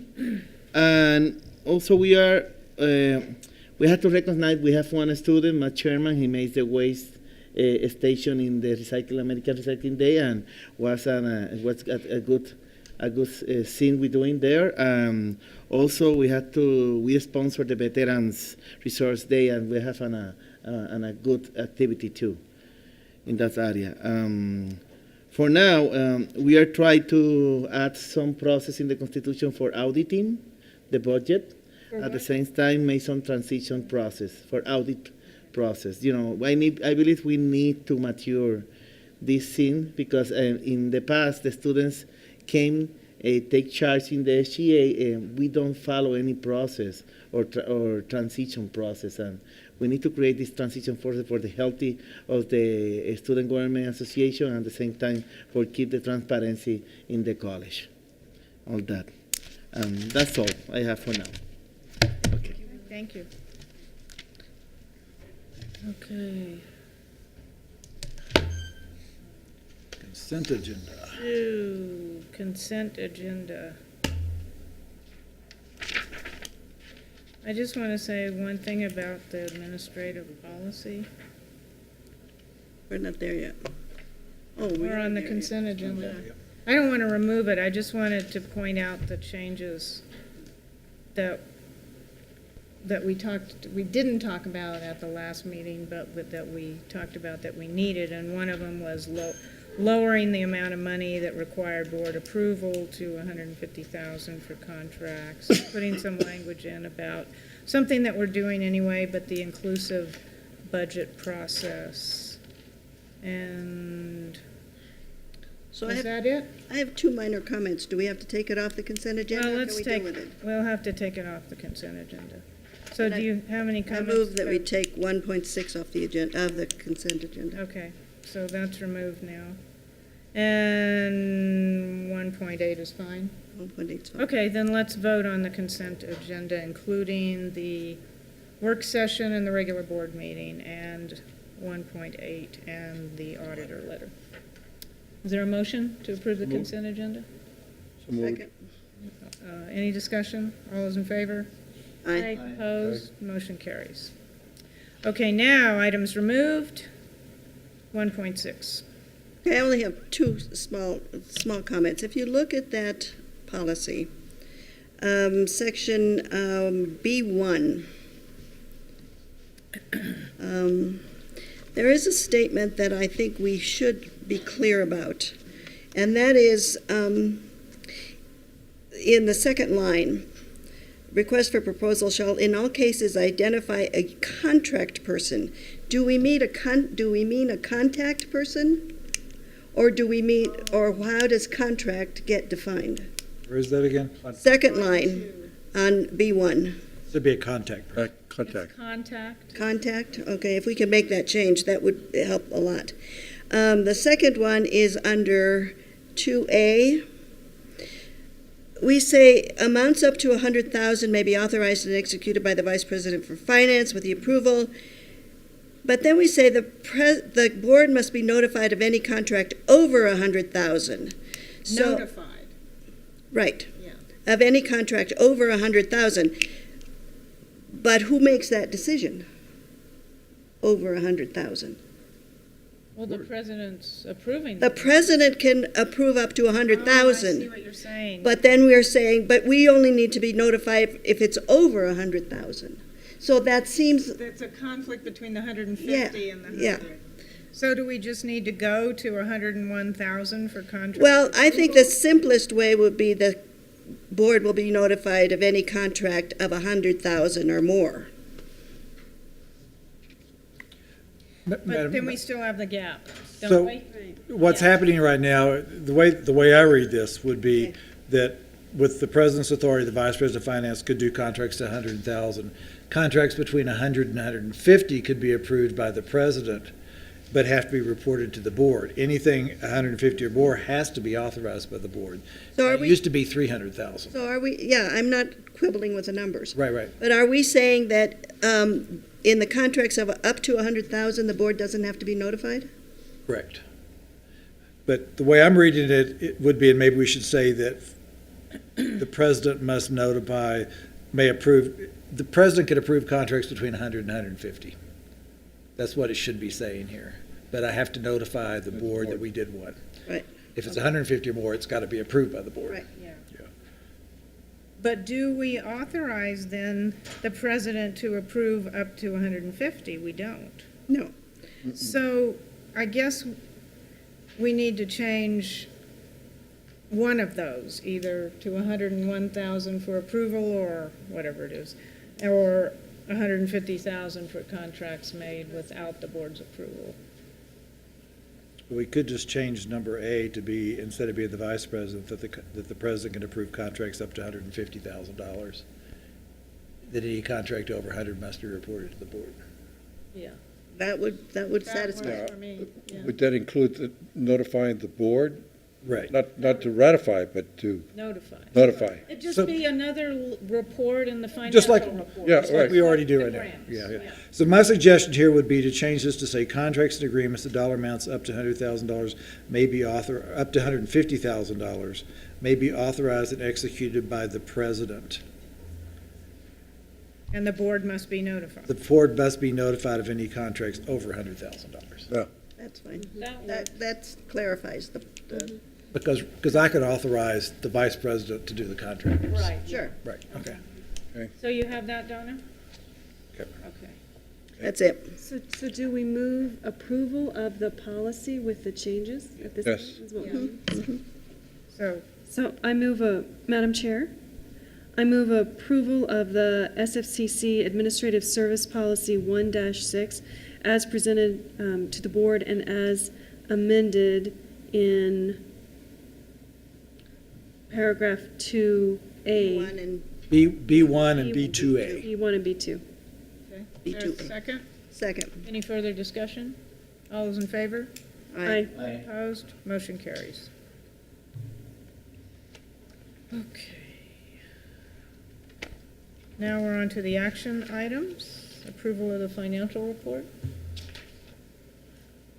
Can we take a break? I'm going to wanna ask take Nick to come sit at the table. He may not have much to say tonight, but we'll Okay, after this one. but for the board and the audience purposes, this is Nick Tess. He's our new Vice President for Finance and Chief Financial Officer. And this is, now it's your 7th day plus that he's been on the job. That is right. Well, welcome, Nick. Madam Chair. Glad to have you. Members of the board. I'm deeply honored and very happy to be a part of this organization. Just in the few days that I've been able to meet with some folks around campus, you know, the passion that they have for this institution is really present on their faces when you meet them. And that's really exciting for me. So I look forward to working with everybody. And I don't know if you know a little bit about my background, but if I could just take a moment to kind of let you know where I've been and hopefully what I can add to the effort here. I studied financial management in my undergrad program, so I have a BBA in financial management, and then went on to finish out my MBA program at the University of New Mexico. When I graduated from college with my undergrad program, I actually worked for New Mexico Tech for a year and did a little bit of recruiting around the country, and that was a really neat opportunity because I did work a lot with community colleges to speak with some of their students to try to get them to come to Socorro and enter into the university there. From there, I had a huge opportunity that just kind of came about. I got a sort of seasonal job with the Senate Education Committee, and worked directly for the chairwoman at the time, and I did that for a couple of sessions.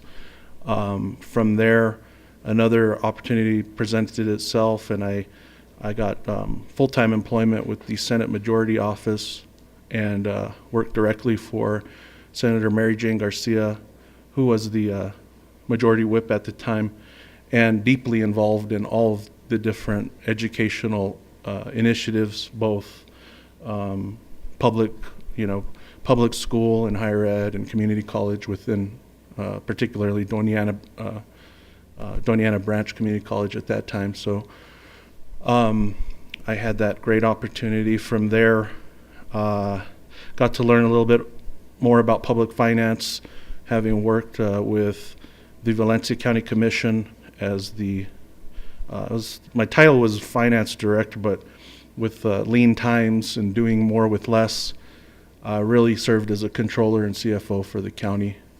My boss actually moved on, and the Board of Commissioners appointed me as the interim county manager for about 6 months. had that opportunity and to see how all the different municipalities and educational institutions work together. And so I hope I can bring some unique insight as to what we're trying to do here. And with that, I believe we spoke a little bit about the financial report yesterday in our open session.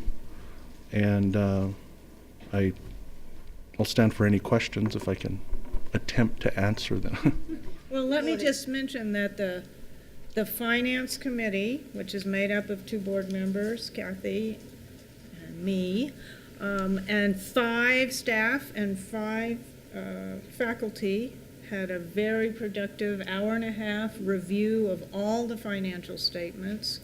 Lots of questions from us, from faculty and staff, and I think it went very well. I feel like the staff and faculty were pleased to have input, to know what was going on, and begin to really in-depth understand our financial reports and systems, and President Grissom was there. And so it's had a thorough review, fellow board members. Let me I could just add to that. So we will do this every month. So right now, the Finance Committee, along with the faculty staff representatives, right now the plan is to meet at least on the Monday before each board meeting. We'd like to meet sooner than that, but as early as we're meeting, it's kind of hard to have the financials together. We're hoping to maybe meet the week before, but Monday works out as a good day.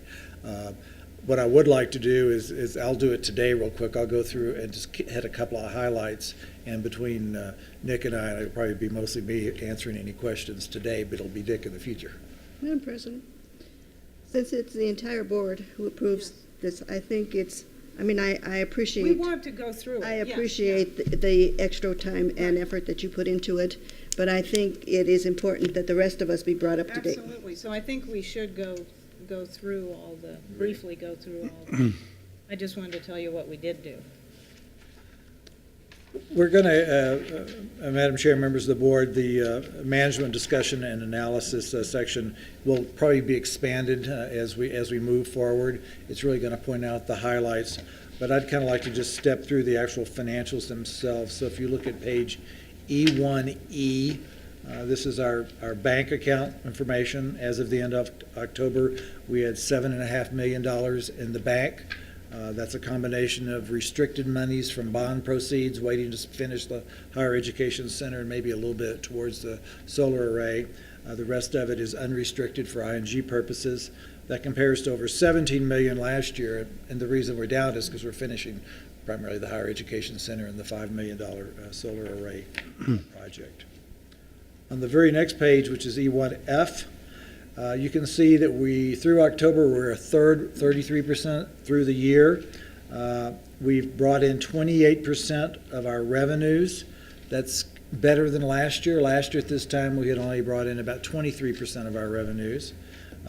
That's partially due to the fact that our state appropriations is way up because we did get December and November accelerated into October. So that'll kind of catch back up as we go through November and December a little bit. On the expenses side of the house, we're at 37% of our expenditures compared to being at 33%. That's going to be primarily due to the fact that we're expensing all of our insurance payments this year rather than spreading them out monthly. We've always had to pay them up front, and this year we've decided not to spread them out. We may go back to spreading them out next year, but that's the primary reason for that. We're also up a little bit in this category due to the restructuring and the reduction in force project. We had to pay out some accrued annual leave in October. So payroll would be up a little bit there. So for the most part, we're pretty much on track. And just to remind you, the budget on these pages is the revised budget after the financial stability plan was approved. Okay. On the graphs, you can just see that the revenues are running slightly above the 2-year average, as are expenditures for those same reasons I was just pretty much talking about there. On E1I, this is our public service primarily areas. As you can see, we are still subsidizing the kids' campus. This does not represent at least $25,000 of grant funding that we're going to be able to apply towards this that we haven't applied yet, and hopefully some of the revenues are going to catch up. If you remember at the last board meeting, we did talk about the business plan that's being put together. As it turns out, the CYFD just released a RFP for funds that need to be spent by June 30th that we're going to apply for, that the criteria fits the business plan we put together. So we think we have a head start on getting some of that done. I do just want to point out, if we continue at this rate, we'll have an over $300,000 subsidy amount for the kids' campus, which is not going to help our cash flow. Understood. The planetarium is on there. That will start going. It won't go away because we did have to pay for the planetarium during the restructuring phase, but that shouldn't grow. Is that now closed? It's closed. On the next page, which is J, our auxiliary enterprises are moving along. The bookstore has a healthy profit. This question has come up. It's primarily from snacks and sales of items like that, and that's where they're making the money. And food service has a slight profit so far, and although it's not on here anymore because we're treating the East Wing Eatery as an instructional program, they actually have a $4,500 profit year to date also. On the next page, which is K, this is the summary of our plant funds. You can see that with the exception of the, on the right-hand column, the actual expenditures, the only place we're really spending much money is under our local bonds, which is the capital outlay for the Higher Education Center and the solar array. We haven't spent much money in any of the other categories and are holding off until January or later in the year to do most of these. On page L, our receivables are about as low as I've ever received them from our grants. And we're still doing some work on these. Some of the ones that had a large receivable last month are now current. And some of these, we actually show them as a receivable, but we're still working to make sure we've done all the correct billing on those. But this is about as low as I've ever seen grants receivables. So what creates the long-term debt of the Department of Workforce Solutions? I have to look into that one and see what they really owe us for. One of my concerns is that we may have this showing as a receivable in our system, but if we haven't billed them yet, it really should still be current. And so this is one of the things I'm trying to figure out in our module, whether we've actually done the billing or whether we've shown the expenses but haven't billed them. So if we haven't done the billing, It should be all current. We're 4 months in arrears for some of it and 3 months for the rest of it. Well, if we haven't billed them, we really can't expect them to. Well, no, I understand that, but it's our problem. Our problem, correct. But if we haven't actually done the billing, then everything they owe should be in the 0 to 30 days column, to be honest with you. So we're working on that. We've made some progress on that, and so I think there's still some cleanup to do on this page. And can you give the board the update on the grants financial person? Didn't we? We posted, but we've had to pull it because we've got to update the job description, but we're in the process of posting a position to be a manager of grants and contract training. That position will be partially paid for, and they will focus part of their time, I believe it's 40%, don't hold me to that, on the TACT grant. And so we will have funding for the 4 years of that grant to cover that position. But we need somebody who's in charge of all contracts and grants that has familiarity with all the OMB circulars. We want a degreed accountant in this area, and they'll provide some leadership to that area. And so we hope to get that reposted and everything up. I know we've got some ads running already, I think this weekend. Pablo? So, New Mexico Department of Workforce Solutions, are we billing them, or is it just that they're slow in paying us? Well, that's one of the ones I was talking about, and I've got to see what that is. Many of those actually may be dollars that they're paying us for students through the WIA program, and I'll have to double check on that and see. We are very slow in billing about those usually, so what I'm not sure of is if we really have billed them yet. Right. Why haven't we built them? Good question. How about the Small Business Administration? We haven't built them. We've got to get back to doing this. We used to build them quarterly. This is why we need a contracts and grants person. I have instructed to bill monthly. We're still not doing it. Right. We used to bill them quarterly, and if they don't owe us for 61 to 90 days, it's really current. If we haven't billed them, it's not due yet. Yeah, they're not going to pay us if they're not But billed. we're on top of this. They have been paying us in a very timely manner. So this is one of the things that Nick's going to help us get straightened out. Well, that And would we're gonna- help our cash flow. Absolutely. We need all this cash. So, And we're meeting with the department, the New Mexico Higher Education Department tomorrow, and I'm going to ask them why they haven't paid their $161,000, because I know they have been billed. wow. Okay. All right. Any- one And then the last page is just a summary, shows expenditures by the various grants and by their category of instruction, academic support. So, any other questions? Any questions, comments? Well, for me, this is a better reporting. It's a comparative. We've had it in the past, but this is much more clear information that I'm getting than what I have in the past. Madam Chair, members of the DO, we're going to improve our reporting capabilities. It may be next fiscal year before we do have what we really want to do, but we're going to try to do more so that you actually see expenditures by category, compensation, supplies, and expense, actual compared to budget, not just by the exhibit totals. And to perseverate the comparison of the actuals Right. this year with the Versus last actuals year. Last year. Absolutely. Okay. Okay. Madam Chair, Yes. just a quick comment about some concern. Looking at our summary of revenues and expenditures, that our expenditures are all over target for this year, knowing that we're managing to a very, very tight budget process this year. Could you talk with us a little bit about projections through the end of the year, and also some kind of a plan that we have in place to see that we are achieving salaries based on the restructuring plan that we approved earlier this year, especially with the RIFs. We've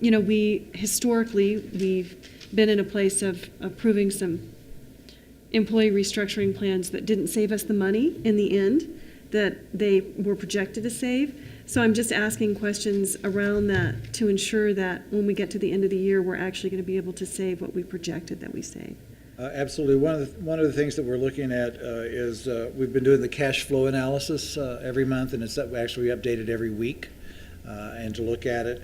And we kind of anticipated this because we're still catching up with some of the restructuring that's happened. And so those salaries that we've had to pay, some people that were RIF'd got paid through early to late October, and then they also got their accrued leave paid out in October. That comes across all of those categories of expenses, both instruction, academic support, and so forth. Then in institutional support and plan operations maintenance, that's where the two insurance payments are that would normally be spread out over the year, but this year, because we've had problems in the past doing those on a monthly basis, since we spent the cash out, we just expensed it and recognized it once. But it was budgeted as a monthly expense. So we are looking at that. I have instructed, Amy Tilley is working on an analysis now. We talked about it in the meeting with Nick the other day. We're looking at a little more detail at all the people we're paying salaries and trying to make sure that we've accounted for all the positions that were supposed to be eliminated and that they are eliminated. So we are looking at that. We're actually trying to develop some strategies so that we actually lower our cost even more for the rest of the year. Because we really need to build our reserves up even more. So we're looking for ways to save another $500,000 to $750,000 beyond the revised budget so that we can have some salary. So basically, any position that becomes vacant at the present time, We're strongly considering, does it need to be refilled? If it doesn't, we're not going to. If it does, and we can delay a few months, we're going to get some months savings, but there are some positions that we have to fill right away. So we're analyzing that with each vacancy. And Madam Chair, members of the board, I'm pretty sure that your payroll is structured the same on the same dates as the state. And in October, if you recall, there's 3 pay periods in October, so that could be why you're seeing a little bit higher burn rate. But Because when we budgeted, we just divided into 12ths. Sure. Yeah. Okay. That's true. So, Madam Chair, Mr. President, and our Vice President for Finance, a question. What are those targets that we should expect to be at the next time we report? So do we want to be, in other words, if we're 50% through the year, do we need to be under that 50% next time in order to make up right at 50%? I'm hoping we're close to 50% and that we'll start seeing it come down, the savings over the year. We're not going to really see some of their additional savings now until starting in January because of the way expenditures flow and the fact that we didn't. I mean, we should start seeing some of the salary savings that we haven't seen in November.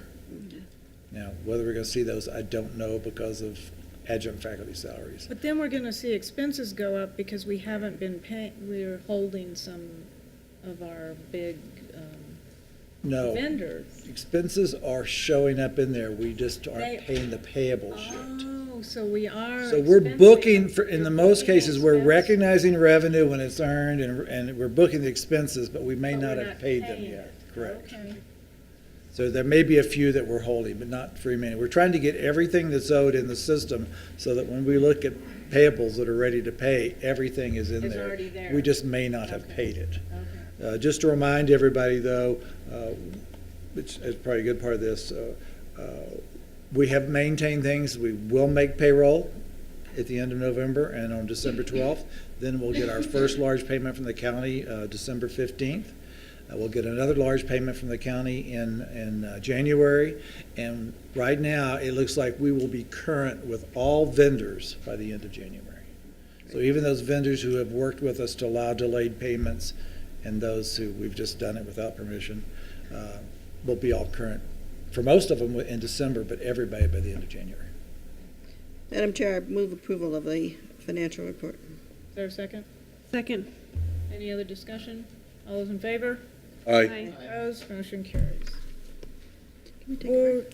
Oh, yeah, let's take a little 5-minute break. Yeah, thank you.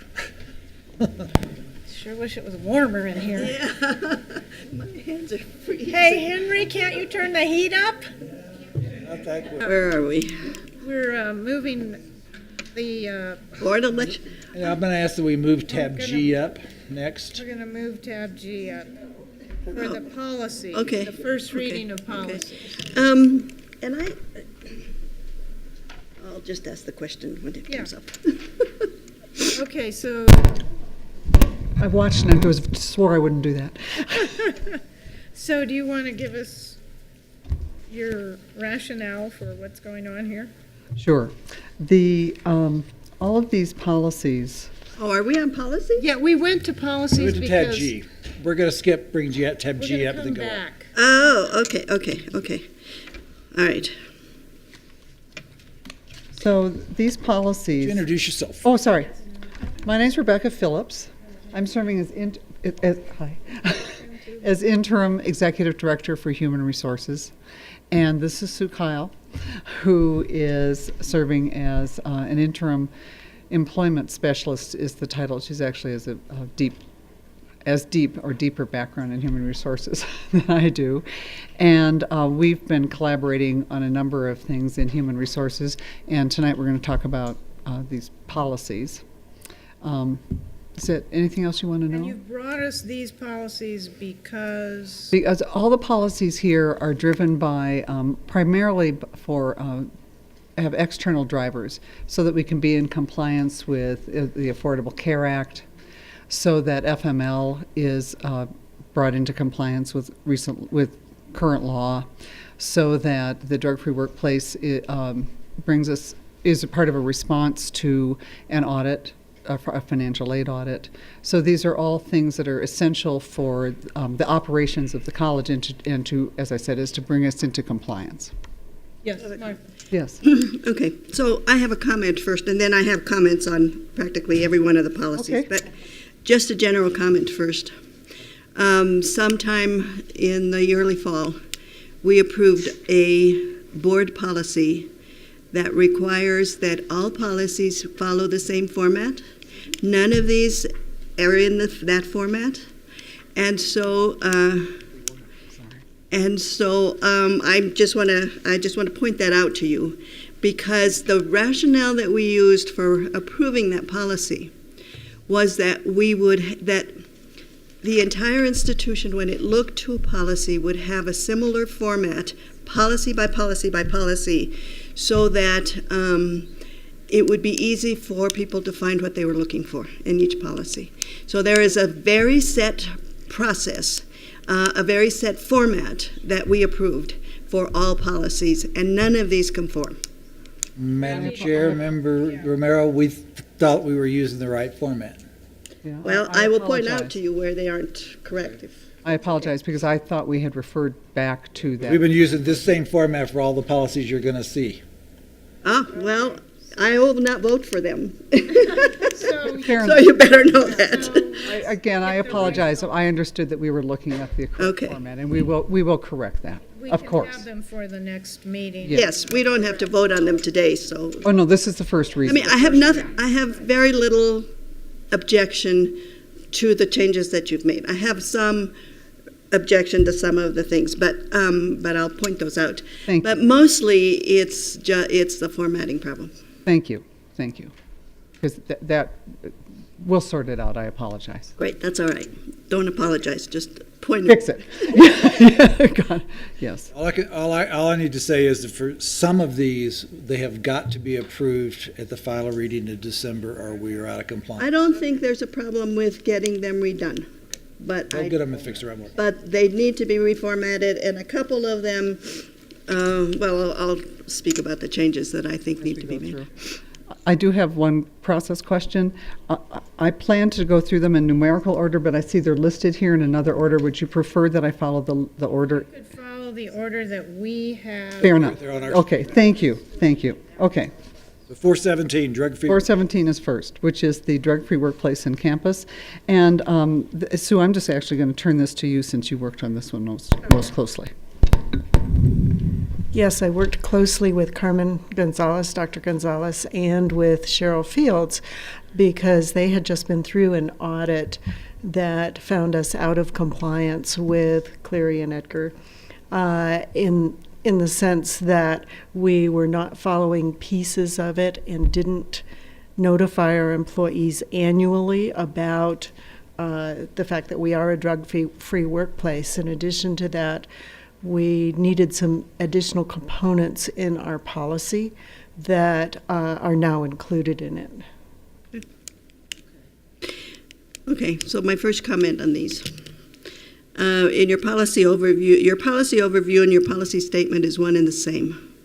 Yes. And I don't think you need it in both places. I think it's sufficient for you in the policy overview should be a couple sentences. Okay. That says, this is what this policy is going to talk about. So from my perspective, what you have in the black ink right now is sufficient for a policy overview.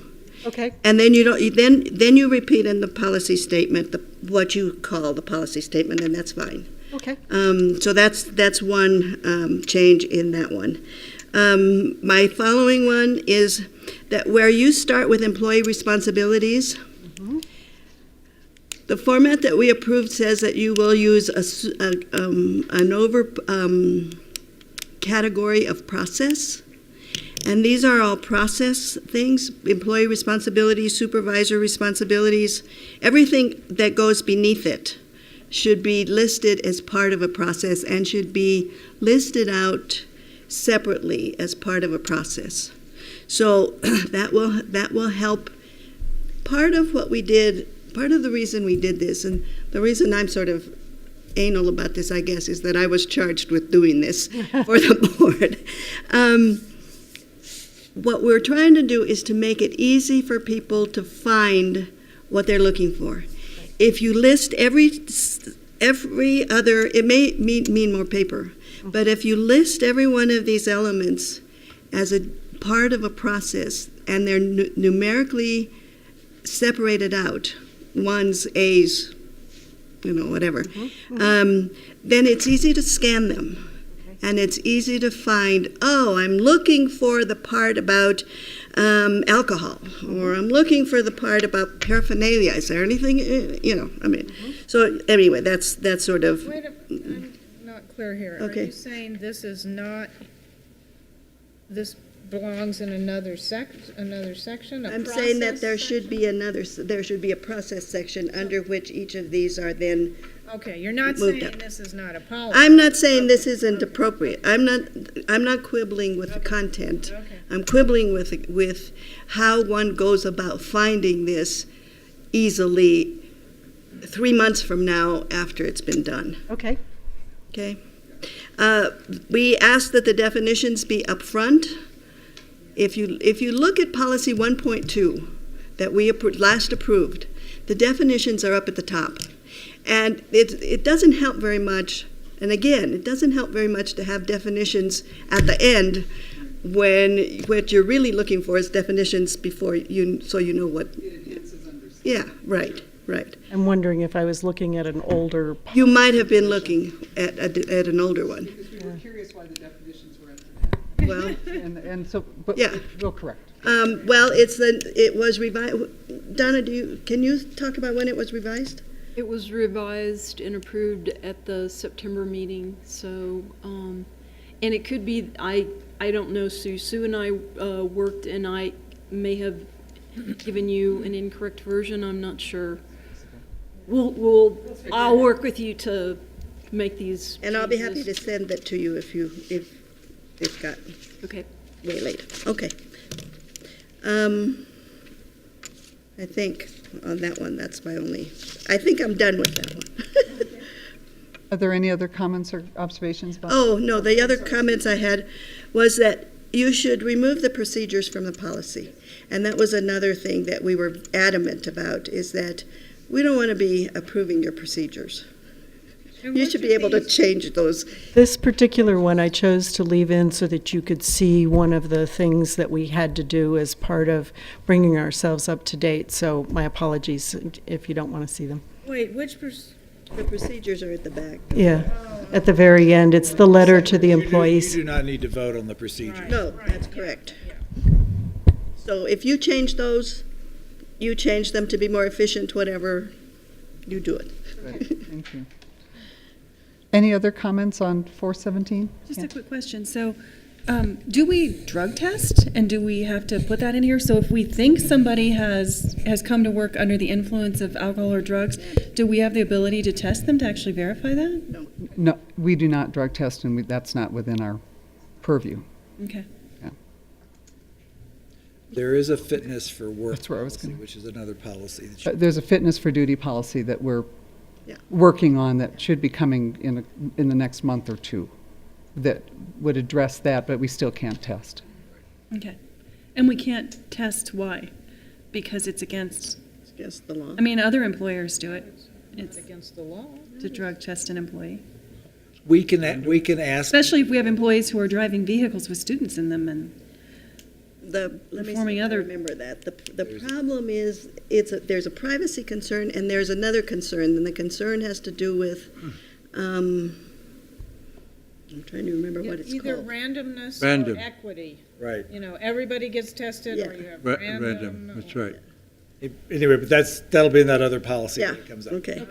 So it's another one to deal with. Yeah, it's fitness for duty, and that is one that is being worked on at the present time. Okay, so we're on to 4-17?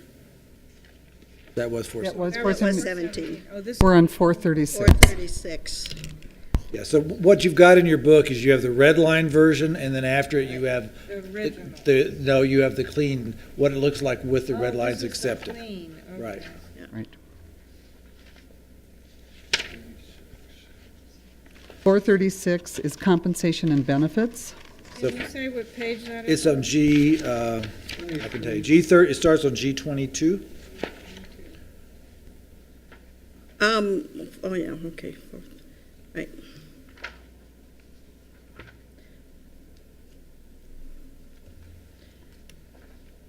So once again, we'll get this in the right format. Right. Well, on all of them. So the compensation portion is primarily cleaning up job titles and minor wording changes. The significant changes to the benefits reflect the board resolution of May 2014 and the Affordable Care Act. Okay. And while in many cases temps and part-time or adjunct faculty will not be eligible for benefits, the Affordable Care Act indicates that all employees who work an average of 30 hours per week or more must be offered medical benefits. So this policy reflects that change. And according to the law, then we also had to provide a look-back period to determine if a part-time employee has worked the requisite average up to 30 hours per week to be eligible for benefits. So the benefits are then offered after the look-back period has been successfully completed and are not retroactive. And I have a process question on that one, too. On this one, again, the process needs to be isolated out.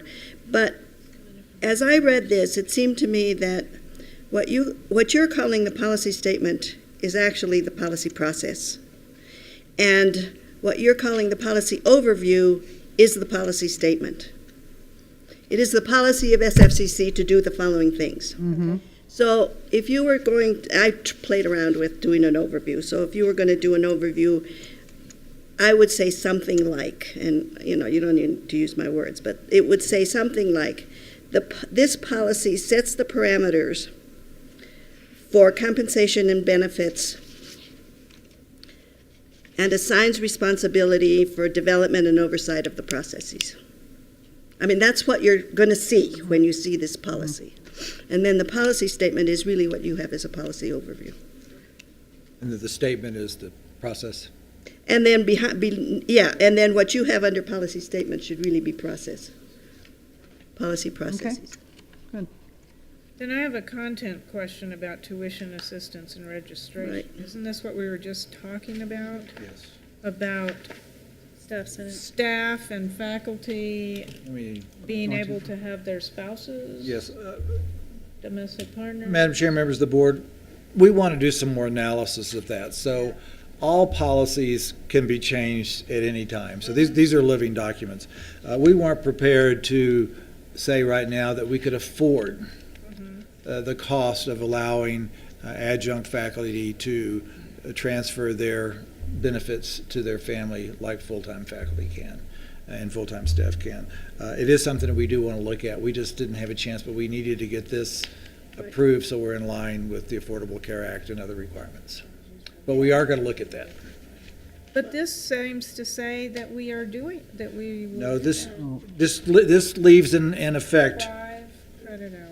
5 credit, but that's only for full-time faculty and staff. Where are Only you? available applicable for adjunct. Which one are you looking at? You're looking at It says part-time employees.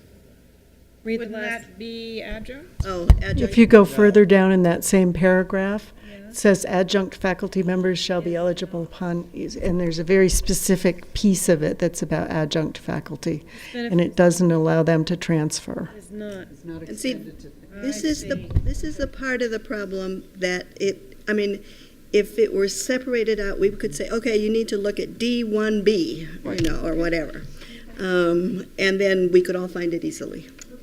Good example. Because to me, you've said you're offering it in the first sentence. Yeah. part-time and adjunct faculty are not part-time Part-time employees. employees. No.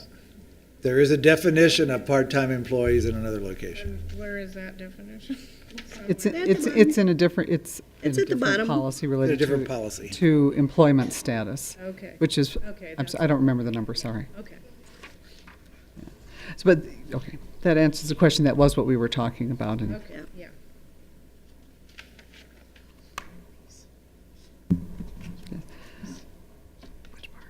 This?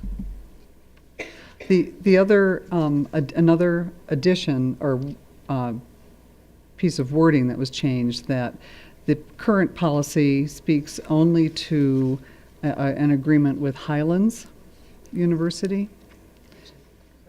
The current policy, it's For universities offering. for university offering tuition We assistance. made it generic in case Right. we have agreements with Right. other partners, especially in the higher And education. where is that? That It's the is last section, H. H. Universities offer a tuition waiver program. Oh, I see. So if they offer it, it's going to be on the intranet. Right. Okay. So your definitions, to Linda's question, should probably have a definition of part-time faculty and a definition of adjunct faculty if they're different. And yeah, right, and or reference the other policy where and the that- well- definitions reside, yes. It's easier if the definition is in here.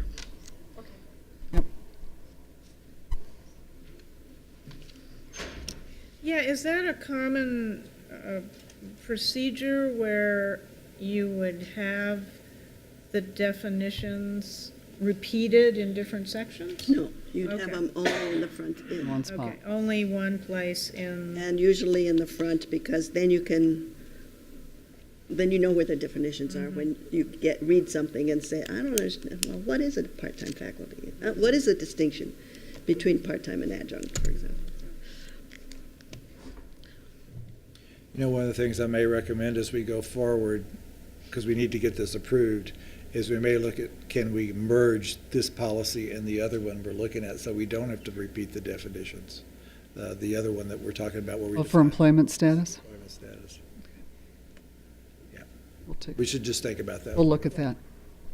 Madam Chair, one quick question on around C, supplemental compensation.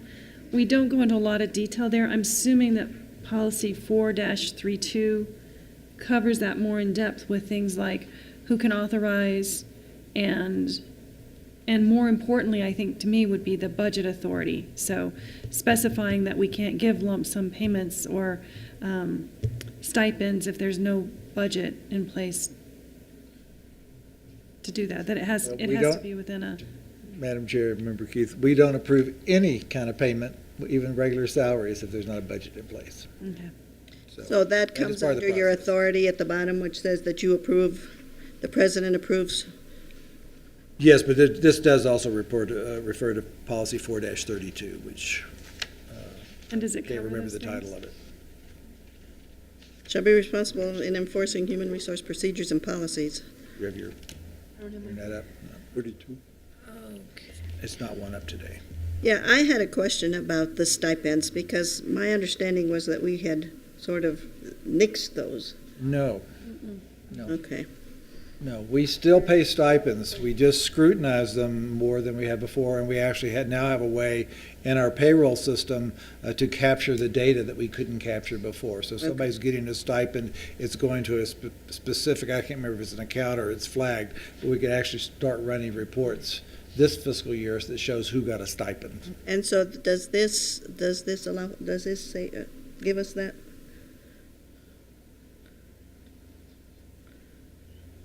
Well, we don't say that, you mean about the being able to track I it? mean, or is that I mean, do you want to do that as a procedure?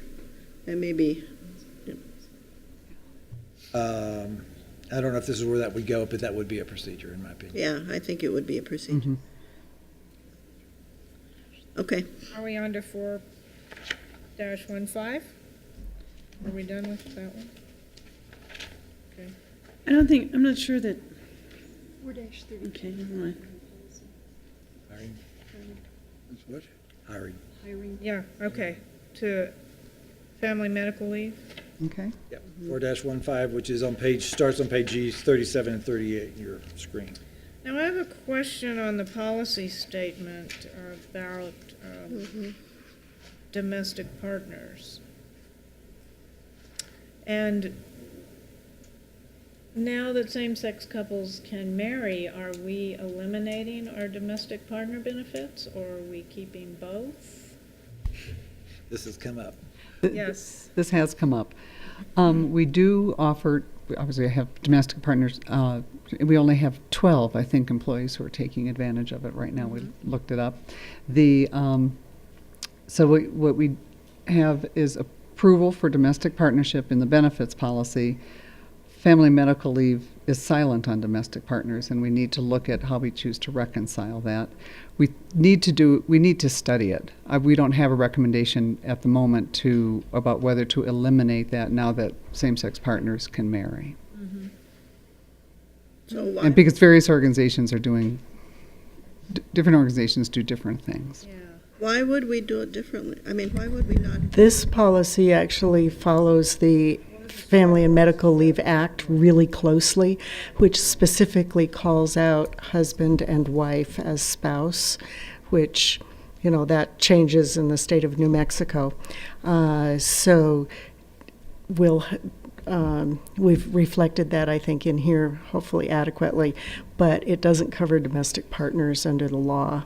So, but the issue did come up as we sent this through the Senate, and we said, yes, we'll be glad to take a look at whether or not that would be appropriate for this policy as well. But we can have more than the FMLA has. Yes. We can, Yes. Under benefits, we do still have domestic partners. Correct. It's just the FMLA is the federal law that we Right. have to comply with. for But FMLA we purposes. also need to be consistent throughout our policies, and I don't know I mean, I think why we wouldn't have. for now, we would have New Mexico law.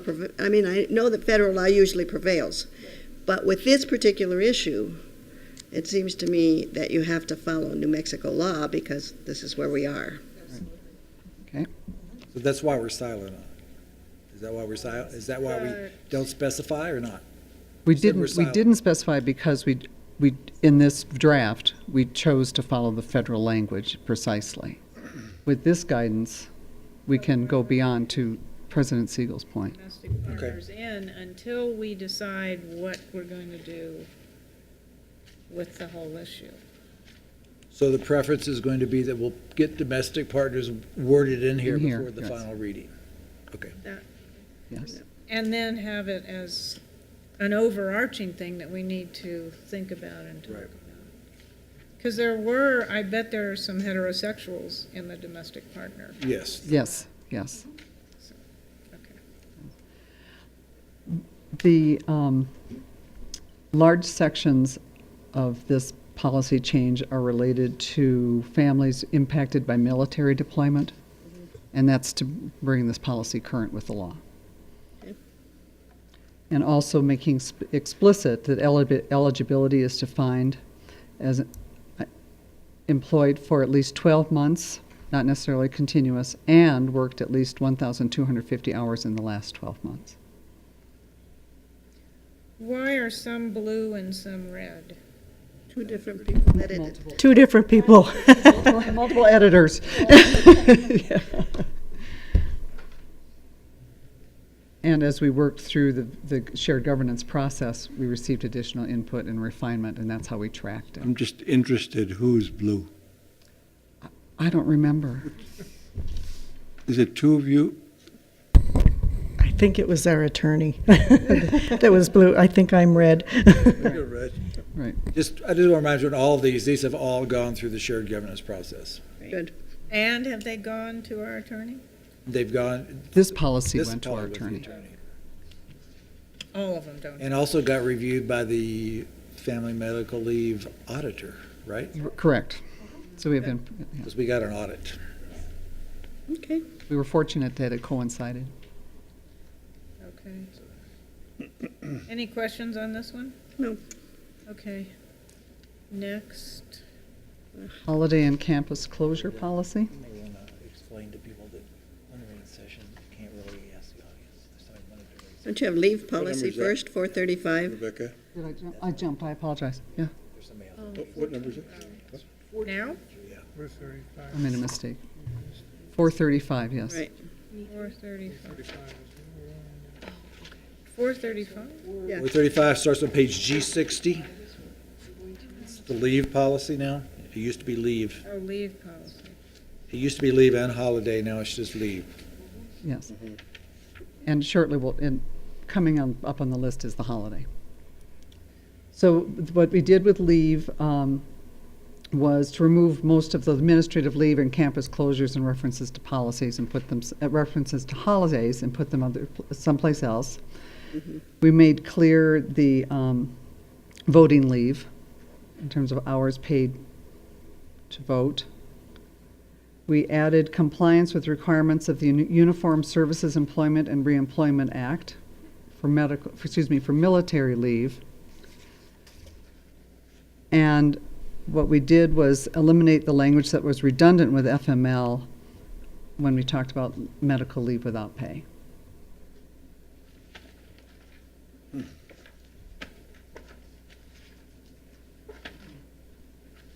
So all leave without pay has to be approved by the president? Mm-hmm. Is that normal? Yes. Yeah. You approve the president? And that's been standard practice for a while. Mm-hmm.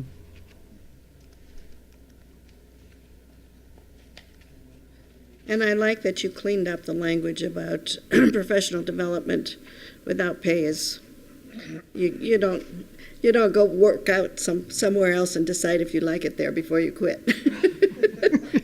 Which I have colleagues who do.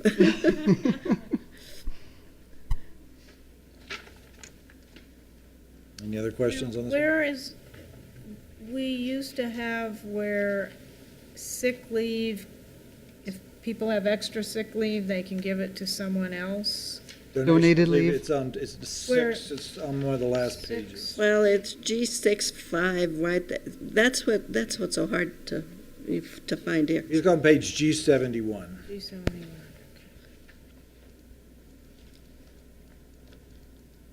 Oh. Donation of annual leave. We don't donate sick leave, we We donate. don't do sick leave, No, we we just do donate annual annual leave. leave. So if someone is sick, they can use someone else's donated annual Annual leave. leave, correct. Excuse me. I donate to another employee, okay. I didn't look. Okay. That's pretty much the same all the way in that section. All the Yeah, cleaned up you the didn't slides. change it, yeah, okay.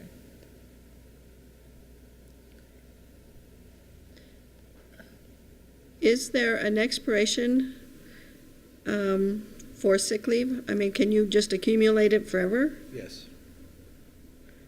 Is that good policy?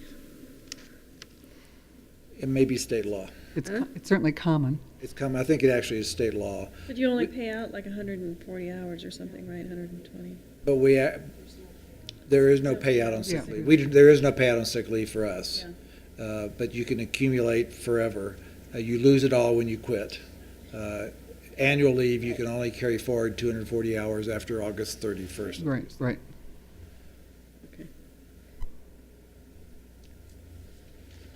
Okay. All right, moving to, this is the holiday. Yeah, so we're going to holiday 4-23, which starts on, Pain in the ass. where does it start? Madam Chair, Yes. I'd like to get back to B2. Would you give me an example on that, Rebecca? B2, personal action notice? Placing the employee on leave for the authorized time period? You're in the former policy still? Yeah. Okay. What page is that on your screen? It is on page, where is it? At the top of the page in the handwritten? It doesn't have it. Top of page what? That's on procedures for leave and absences.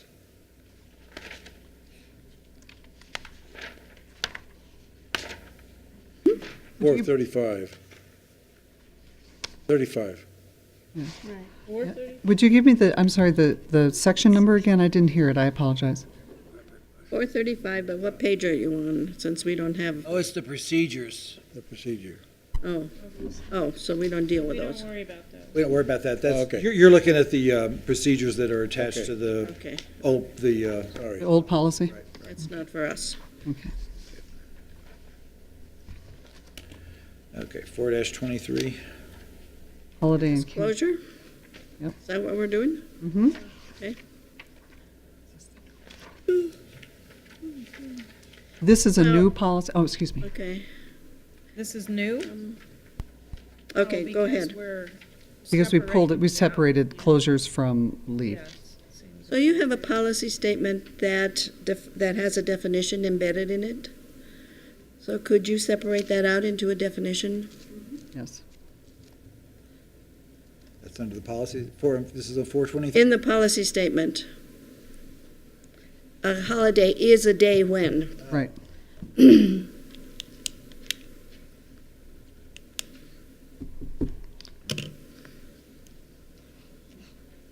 So this policy defines the holidays. Right. Outlines the circumstances under which the campus may close beyond weather, weather and emergencies.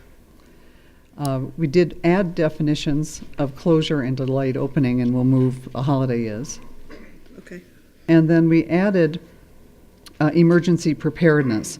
So in the policy statement, the final sentence, campus closures relating to emergency response situations are conducted in accordance with the college's and the community's emergency response plans. Previously, the language did not include community's emergency response plan, but there's a lot of effort to coordinate that effort. This was, excuse me? Read that again in the policy statement. Yes, it's the final sentence of the policy statement. The health and safety of visitors, students, that one?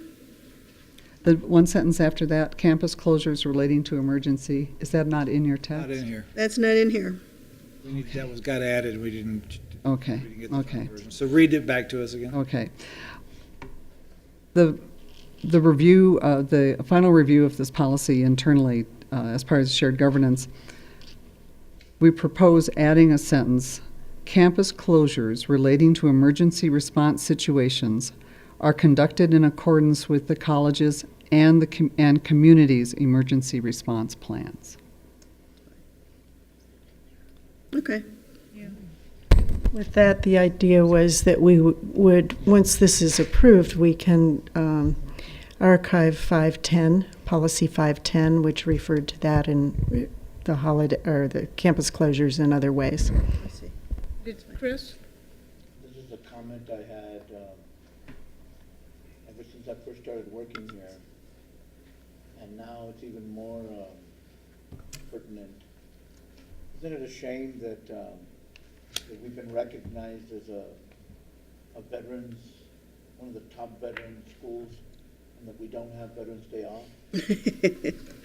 I'm serious. I understand. I understand. You know, I really mean that as a veteran, I think that the majority of the people here, employees which probably aren't veterans, don't, would rather just, they don't, to them it doesn't matter.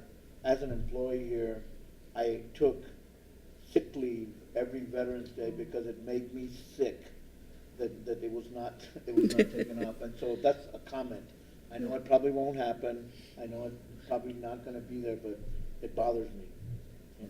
Chris, the reason I'm laughing is that when my husband and I worked in the same firm, one day he was absent from work, and toward the end of the day he decided to come in and finish some work now that it was quiet and no one was there, and everyone was working. But he'd taken Veterans Day off because he thought Veterans Day was a day off. Recognition. Yeah. Yeah.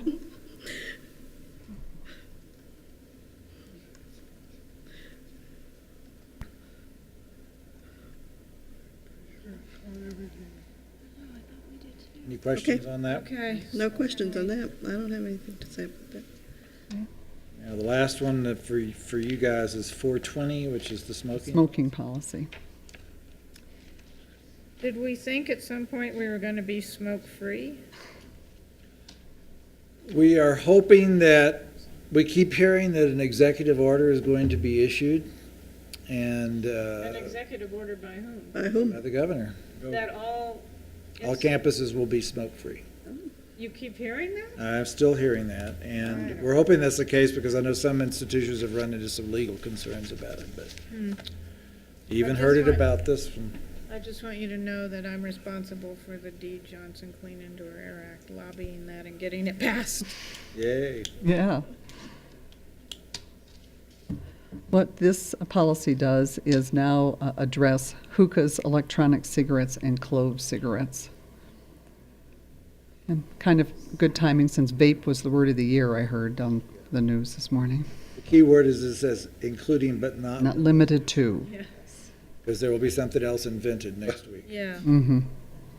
So I have the same problem with the policy statement and the policy overview in this one, which you can work on. Thank you. Okay, one more. So the staff senate brought up an issue around this with us earlier tonight about specifically, it was the use of Electronic cigarettes. Electronic cigarettes. I thought they wanted it. Faculty Senate mentioned it about nicotine-free, I think is what he Right. said. And we had not heard that before. So I'm interested in your, It's very problematic because how are you going to find out chewing gum. if this Nicorette. vial is nicotine-free, this vial that you put in the electronic cigarette is nicotine-free, and this vial you put in has nicotine in it? yeah, that's, Basically, So- neither is acceptable Right, if it's we going have to through the say e-cigarette. e-cigarettes. We either say no. e-cigarettes are a no, or we need to leave it alone. We should say no. we think this is more comprehensive Yeah. and in a way clearer. Interestingly, when the Faculty Senate reviewed this, they were enthusiastic about the changes because, of course, they've had challenges in their classrooms. Good. Definitely. Okay, are we on to 128? Yeah, so that's not their That's policy. not us. Oh, right, that's So- our policy. That's Okay. mine. Human resources, So- you're done. For tonight. Thank you for your Thank you. time and careful Thank reading you of very this. much. Yeah. So I have one comment to make before we move on. I'll be quick, I promise. So 436, which is the compensation and benefits policy. Yes. So from what I can find, that is the only policy where we address stipends. Mm-hmm. So if you backtrack to the other policies that it brings up, 4-12 and 4-32, neither one of those in any way address stipends. They both deal with other issues. So if 432 is the hiring policy, and I forget what the other one is.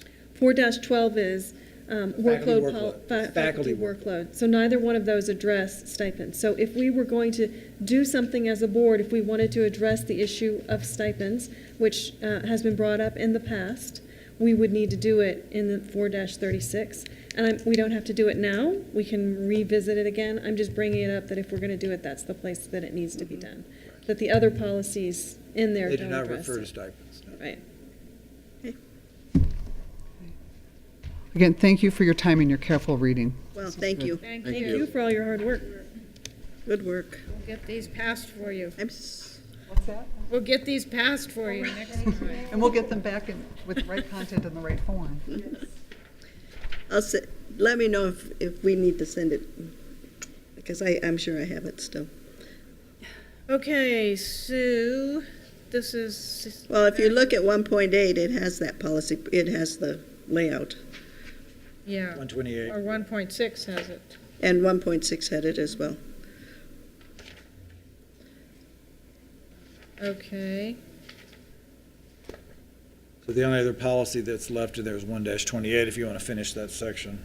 And so I think what you've done here, Martha, after going back and forth, is we don't put a time frame. We don't put the times when we're going to do the evaluation. We just say we're going to do it annually, and that's just going to depend on when the president Board can gets make it. hired and all that. So that makes perfect sense. Yeah, I think we talked about the fact that it did make sense for us to put a time in there, because we, from our past experience, if you hire a president in October and you hire a president in February or July. Yeah. Okay, any questions on this? Okay, Back to E. back to, We don't approve this one, we just say, well done. okay, so we're back to tab E, approval of board election resolution. It should be nice to get our clock back on that wall, because then people would see it and go, oh, we better talk faster because it's now 9 o'clock. Yeah. It sure would help, wouldn't it? Okay, so this is the board resolution to do the joint election with the Santa Fe Public Schools. Is the one in everybody's packet the final version, Donna? It's not, it's, well, it's the final version of the Santa Fe Public Schools, but it's not necessarily our final version. Do you have a Where is our handout of final that? version? That was my question as well, because this says nothing about the community college election. Right, we have one that we You had one worked that you on. had printed. I don't have it. Okay, the differences are, Oh, good, you It has to be 'cause we- approved tonight. I know, but we'll have to do it based on what the differences are. We have the, The language about the mill levy has all been taken out. where, Boy, yeah, okay, the problem, the corrections would be on section 2, Yeah, it's 3 6. persons. We're looking at the proclamation. yeah, Do you want me to go back to my office and get it? yes. Yeah, I please. think we need it. Let's go to, Let's skip to the because next we thing. worked on it this Yeah, afternoon. okay, and because we got it can't, right, I don't, yeah. I'm not comfortable approving something on hearsay. So shall we go to the next agenda item? Yeah, because On that's page a E12. perfunctory, yeah. Yes, This is to request the formal ratification of the 5 new members of the Santa Fe Community College Foundation Board. They are Bonifacio Armijo, Kenneth Dettelbach, Fred Nugent, Linda Vega, and Sharon Woods. And we met them all We tonight. met them all today. So could we have a motion to approve? so moved. Is there a second? Second. Any discussion? All those in favor? Aye. Aye. Opposed? Motion carries. Okay. Next agenda item is an approval of a financial corrective action plan. So we have Nick Tass and Mary D. Walters. There's a face we know of from all of us.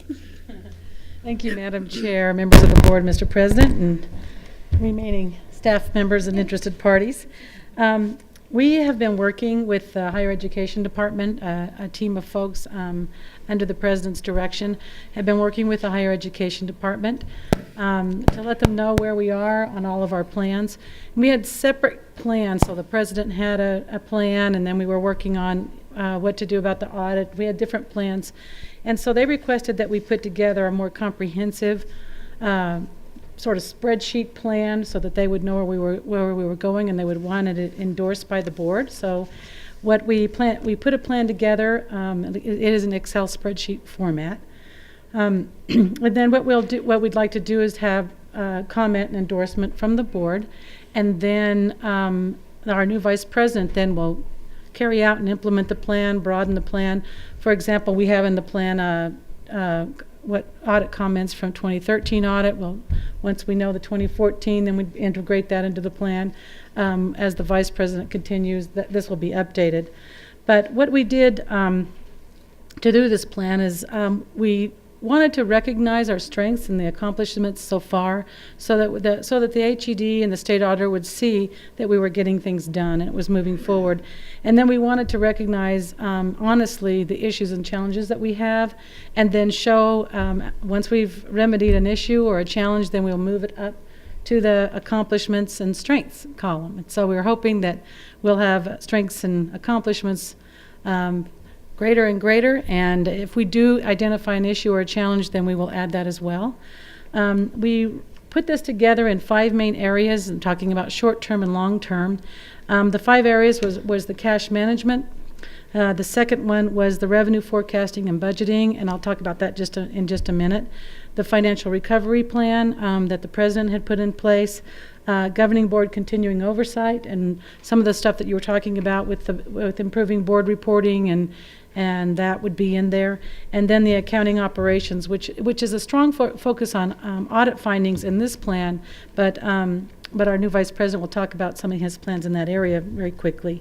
On the last page, with the board finance committee, the revenue forecasting and budgeting was an area we were focusing on with that budget, with that forecasting.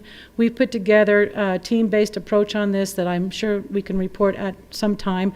We've been training those teams and moving that forward. So this is basically the plan. It's not a very formal, like a strategic plan, but it's to let everybody know where we are and then to continue to report. And so I'll be handing this over to our Vice President and to talk about where he's going to take this.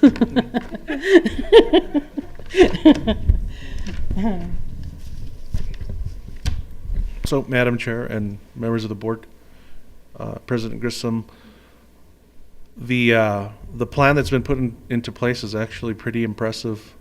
I think it does a lot to encourage accountability with the financial processes and the budget process, budget preparation, things of that nature.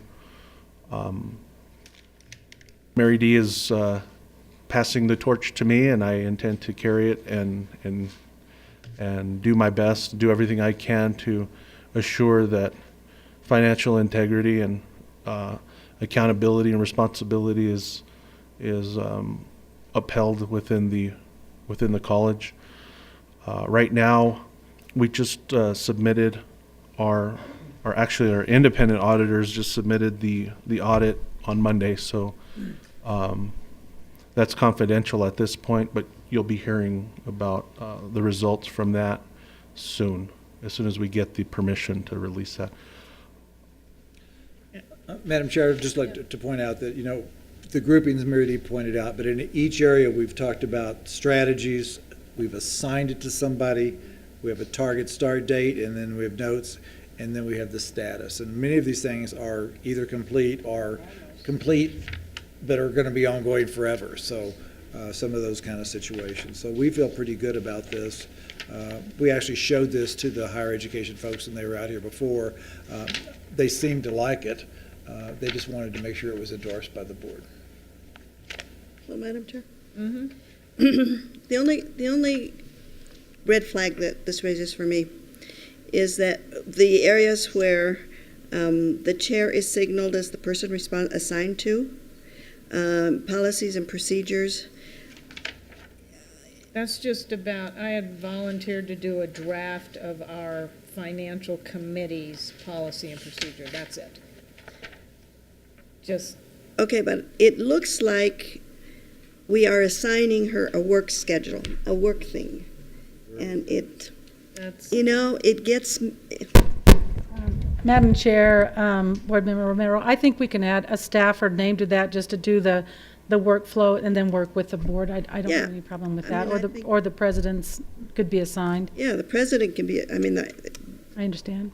I don't know, Chair Siegel, what? Actually, I would recommend we change those to the president to work in conjunction with the board. Thank you. Paid attention to that. Other than that, this is significant. It's really the board's responsibility to develop the board policy. Well, it's our responsibility. It's our responsibility to approve it. Maybe develop it, maybe not. Our staff develops it, and they certainly develop the procedures. Yeah. So when we list the chair, I assume that it's your role as the chair. It confuses what the board's role is. Why don't we change them to say president in conjunction with board chair? Fine. Or board. Or board, but, Yeah, right. Fine. I would prefer that it be president and board. Yeah. Okay. Ultimately, it's the full board that has the responsibility. Yes. No, this was just the creating of some of it.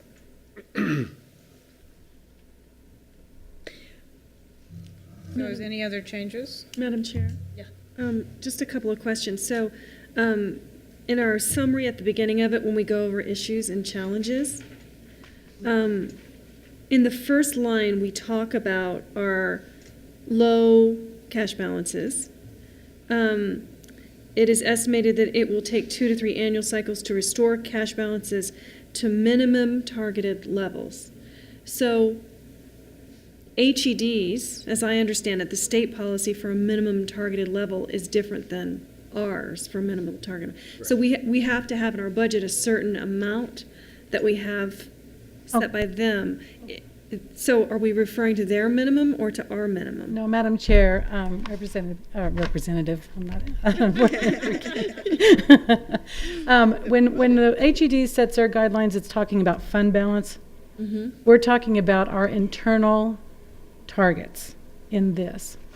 So to get to where we really want those targets to be, which is around 14%, the president, of course, wants more. That's what we're talking about. And until we reach those minimums, now we could do that faster, but I wanted to be a conservative in this. But to get to that thing, until we get to there, we're going to have to keep really on this, you know, in terms of those cash flows. So that's the targeted balances for us. That's internal. These are our targets, and they're targets for cash balance. Okay. And do you think the wording of it makes that clear to HED that we're talking about our internal cash balances rather than their required? I think that I would like to, I'll specify that. Okay. What is their required amount? They don't. I don't have one. They don't have cash balances, cash balance targets. They have fund balance targets, but we can still, so they don't get confused that we're talking about fund balances. We're for sure talking about our internal cash balances, which they are the people that we're working that with understand that, but I can see where that might be confusing, and I can change the wording just fine. That's good. So the second one, sources of temporary cash, loans, advances are limited. They're not limited. We don't have a mechanism, as I understand it, to do any of those. So is this a chance to state that we currently don't have the ability in law to, I know we got reprimanded, and a lot of questions about this came with the State Board of Finance. So we could borrow from the State Board of Finance, so a loan is a possibility. Okay. And the advances we're talking about, there are the accelerated payments. Okay. Okay. All right. Salary decreases must stay in effect until cash balances are restored. I have some real concern over that, because if we read what we say in the first one, we're saying that it's going to be 2 to 3 annual cycles before our cash balances are restored. That's not it's not what we have represented to employees at this college, and I don't think what the president has represented to employees at this college from the meeting we were in on Friday either. So I have a concern that we're putting together a report approved by the board that we're sending to HED saying that. What we said in the financial stability plan was that they will be restored next July 31st, with funding available. Okay, so how should I change the wording? Do you, can you give me a recommendation? Or do you want it, I mean, we don't have to address Say that. until funds are available.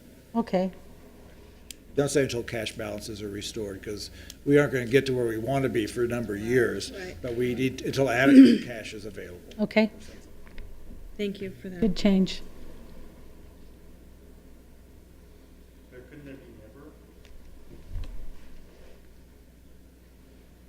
It could be never if we have no cash. I mean, I've answered that question in conversations, so. Madam Chair, when I was writing that, when I was trying to put it as an issue and a challenge, I didn't know quite how to do it, but I'm talking about morale and, you know, it's difficult, you know, for the employees. So so for available is fine, but that's what I was sort of referring to when I put this in here. That's difficult for our employees, and I wanted us to recognize that in the plan. Particularly if we said that we would restore the decreases of salaries sometime in July of next year. But we also included, added to that statement on print was contingent upon funds being available. Right. So that is my number one priority for next year from a budget, is to restore the decreases in salaries. Mm-hmm. Now, I'm hoping that we can do it fully, but we may or may not be able to. We don't know yet. Okay, anything else on this? That was it for me. So why is the institutional climate only as it relates to purchasing? Well, Madam Chair, Member Romero, I think there was a kind of, if somebody made a purchasing, like did a purchase order, before it was approved. There was a sort of slap on the wrist where we talked to them if it was depending, we would talk to them. And I think we need to be very, and the president is backing that, we need to be very, very strict on purchasers, that they follow the rules, and that they know there's some consequence to that. And so that's the climate part, that it's not been as, and this is a response to an audit comment, we talk to them, the purchasing department calls them, but we don't go through progressive discipline or talk to their supervisors as much as we probably need to now. So can we make that language stronger? It seems to me that it's not about institutional climate. Okay. It's about procedures being followed somehow. I mean, I think that's what if I'm Right. hearing you, that's what you're talking about. Right. So I would sort of leave the climate thing out. Okay, I sure will. We just make a simple statement that the purchasing procedures need to be reviewed and enhanced. Yeah, purchasing procedures must be strictly followed, or Strictly whatever. followed. Okay. I think strictly followed, we have good procedures, we just made to make sure. And really, it's about consequences of not following them, that we need to implement consequence. Okay. And follow through. Okay, anything else? I move approval of the financial stability plan as presented. Is there a second? Second. Any discussion? All's in favor? Aye. Opposed? Aye. Motion carries. And just make sure in the minutes it says the financial corrective action plan, Oh, because it's sorry, different sorry. than this financial stability. Financial corrective plan? The corrective action. It's at the top. Financial corrective action. And Donna, while you were gone, we passed C, ratification of the 5 community Members to the board. Board members. foundation members. Okay, thanks. And we just passed D. And we need to look at this. Now we're on, okay, so now we're back to the resolution. So the relevant pieces are on the second page proclamation, section 2, where we have the 2 seats for 6 years, the 1 seat for the unexpired term. Then when you go over to the 3rd page, now Donna, this is where we thought, Can we take a minute to read it? I'm sorry. Sure. Thank you.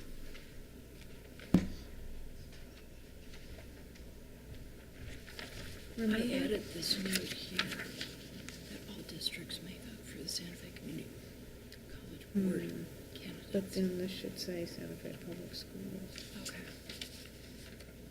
Should they say all Santa Fe Public School Districts? Yeah.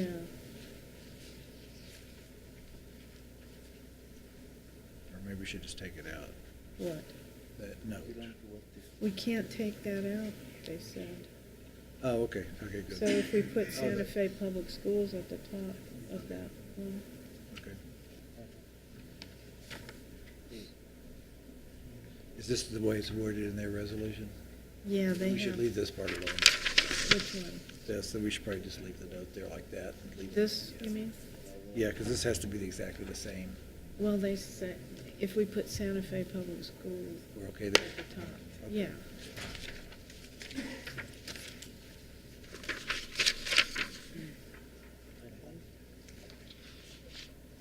So if we're going to do that, then we should just put, right here, we should insert all SFPS Yeah, districts. yeah. Do we do early voting? Yep, they're in there. Look at the 4th page.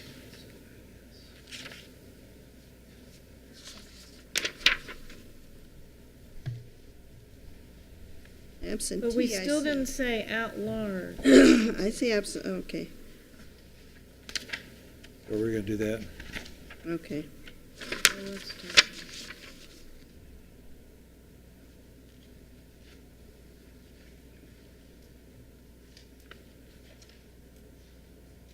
Yeah, that's all standard stuff.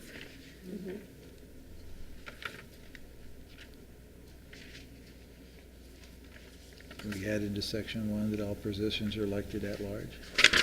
well, Okay, has everybody had a chance to read it? Yeah.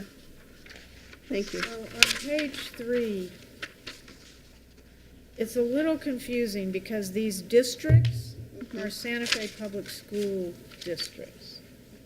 And all of the community college slots are at large. Everybody, yeah. So, Well, why don't we, here's my recommendation, I think about this. We're going to put Santa Fe Public School Districts in the column where it says district, add SFPS above it. But maybe instead of saying note all districts, maybe we could say note all Santa Fe Community College positions are at large. yeah, I think that's. And districts do not apply, or something like that. Yeah. Do we have to add districts? We But could just take the district column positions, off. We could say We all. could just take the district column off. Just take the column No, off. we can't take that off. It has to match it has to be there because we have to match. It has to match what? The Santa Fe Public Schools, we have to match it. That's why we have it on there. Well, then on ours, Did you just say you should have a column, should add a column, except they've already approved theirs tonight. Yeah, these don't, the information content has to be Well, exact. why can't we just take that column off and have polling place at consolidated precincts? that's what I. We could just change this column to say SFCC, and they can all say it, or we could just say it large. Okay, did Gino say, or, He said we could tailor it to fit our own situation, The polling places have to be the same. but the polling places have to be the same. Well, the polling places Places are aren't the the same. problem. Right. It's the districts. So why can't we just take district out Right. and say Large. at large?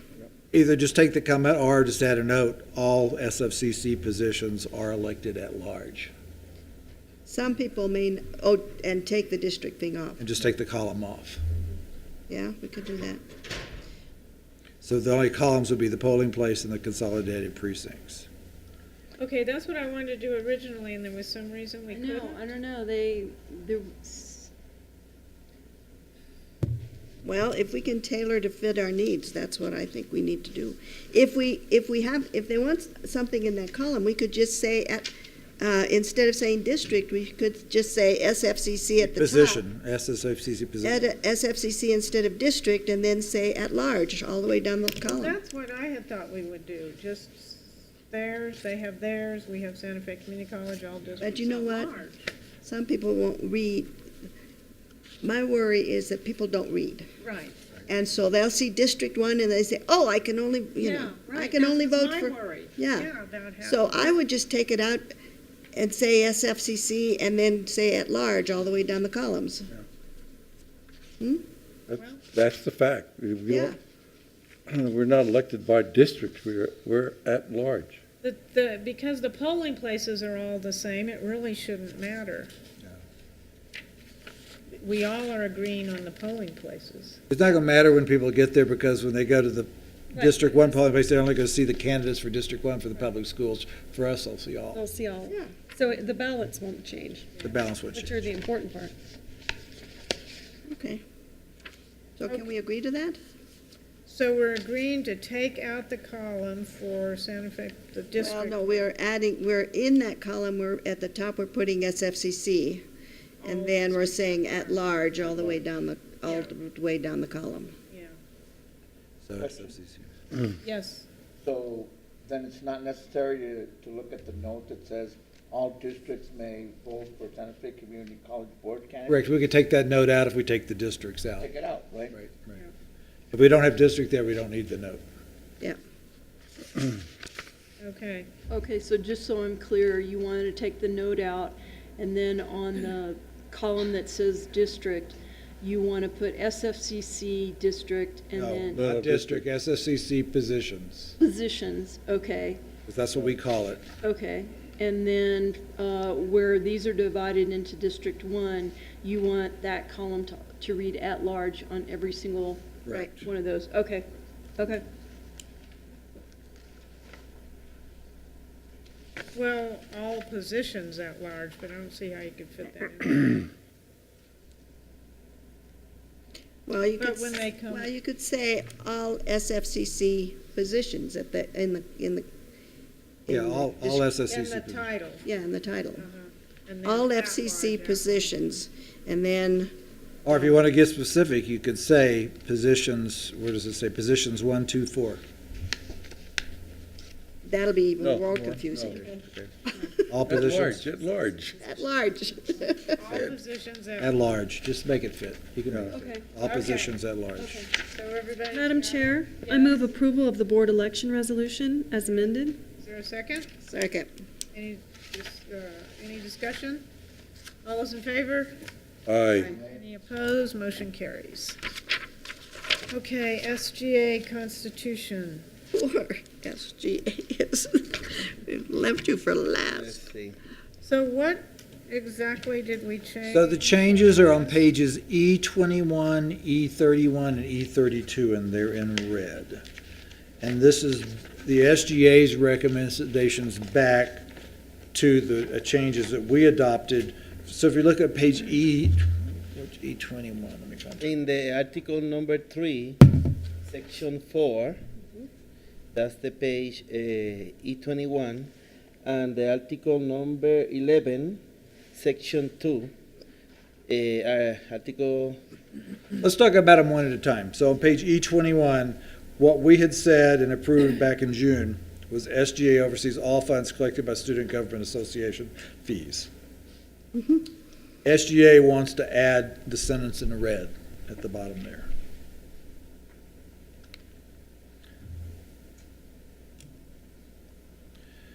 Basically, what they want to say is that if you change something, they want to be able to change, to vote on, approve it, and if they change it, it comes back and forth until it's all approved. To me, that's inherent in the approval, but they wanted to put the wording in here. Well, so- if they want to be clearer, I don't see any problem with that, do you? No.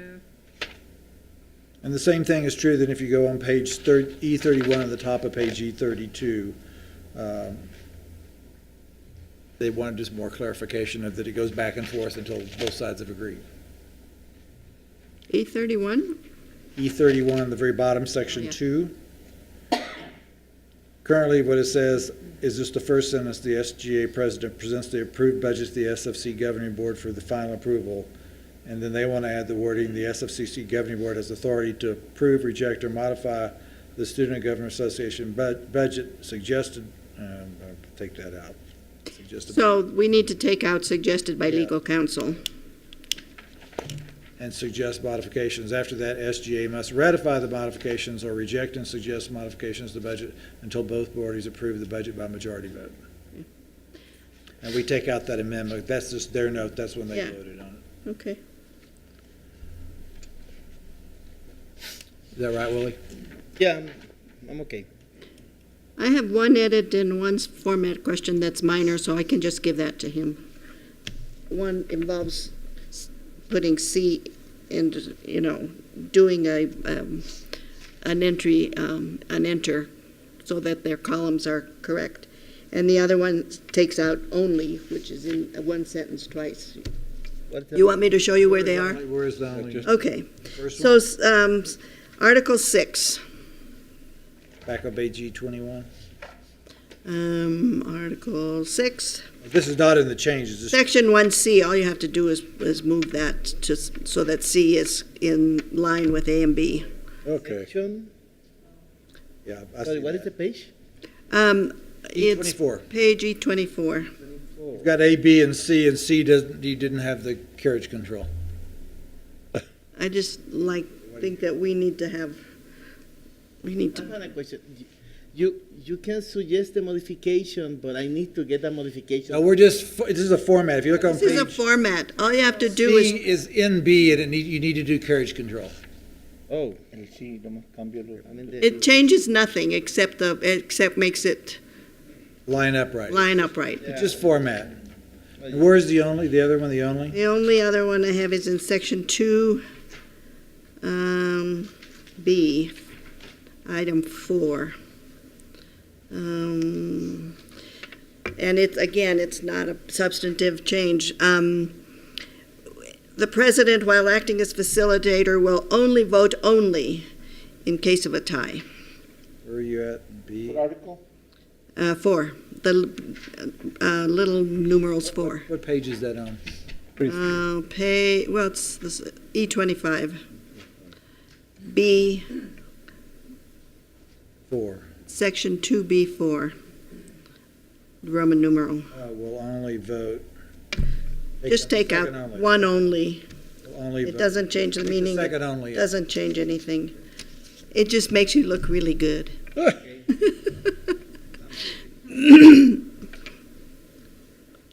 That's it. So I move approval of, I had one other change. Can we be sure that we don't say interim president in the signature line? Yeah. Change that to be president.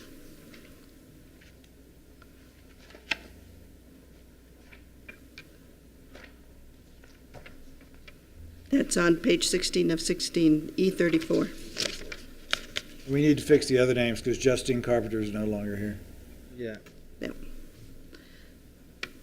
And with that, I move approval of the SGA Constitution. Is there a second? Second. Any discussion? All those in favor? Aye. Aye. Any opposed? Motion carries. Now we're on to the legal services contract.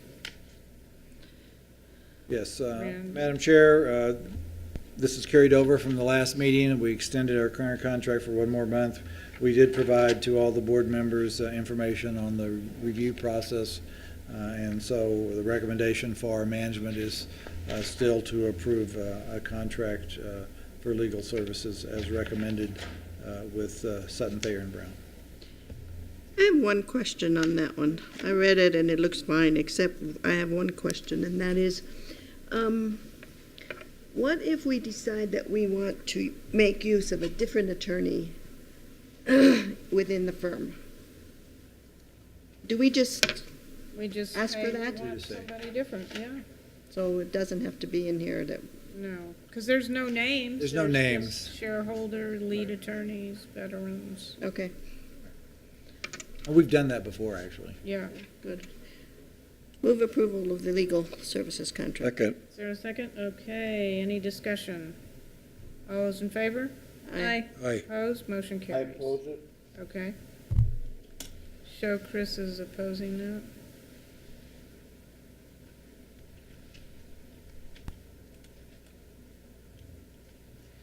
Okay, the next item is MOU between all You're those Kristen letters. tonight. Yes, I am. Madam Chair, members of the board, President Grissom.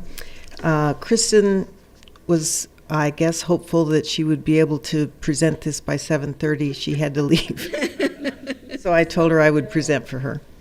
So this is an MOA with the Department of Workforce Solutions, and it's clarifying the partnership with the SunPath for the TAC project. It's a contract with the public workforce system, and it was a requirement of the grant project, and the amount is $1.1 million over the course of 4 years.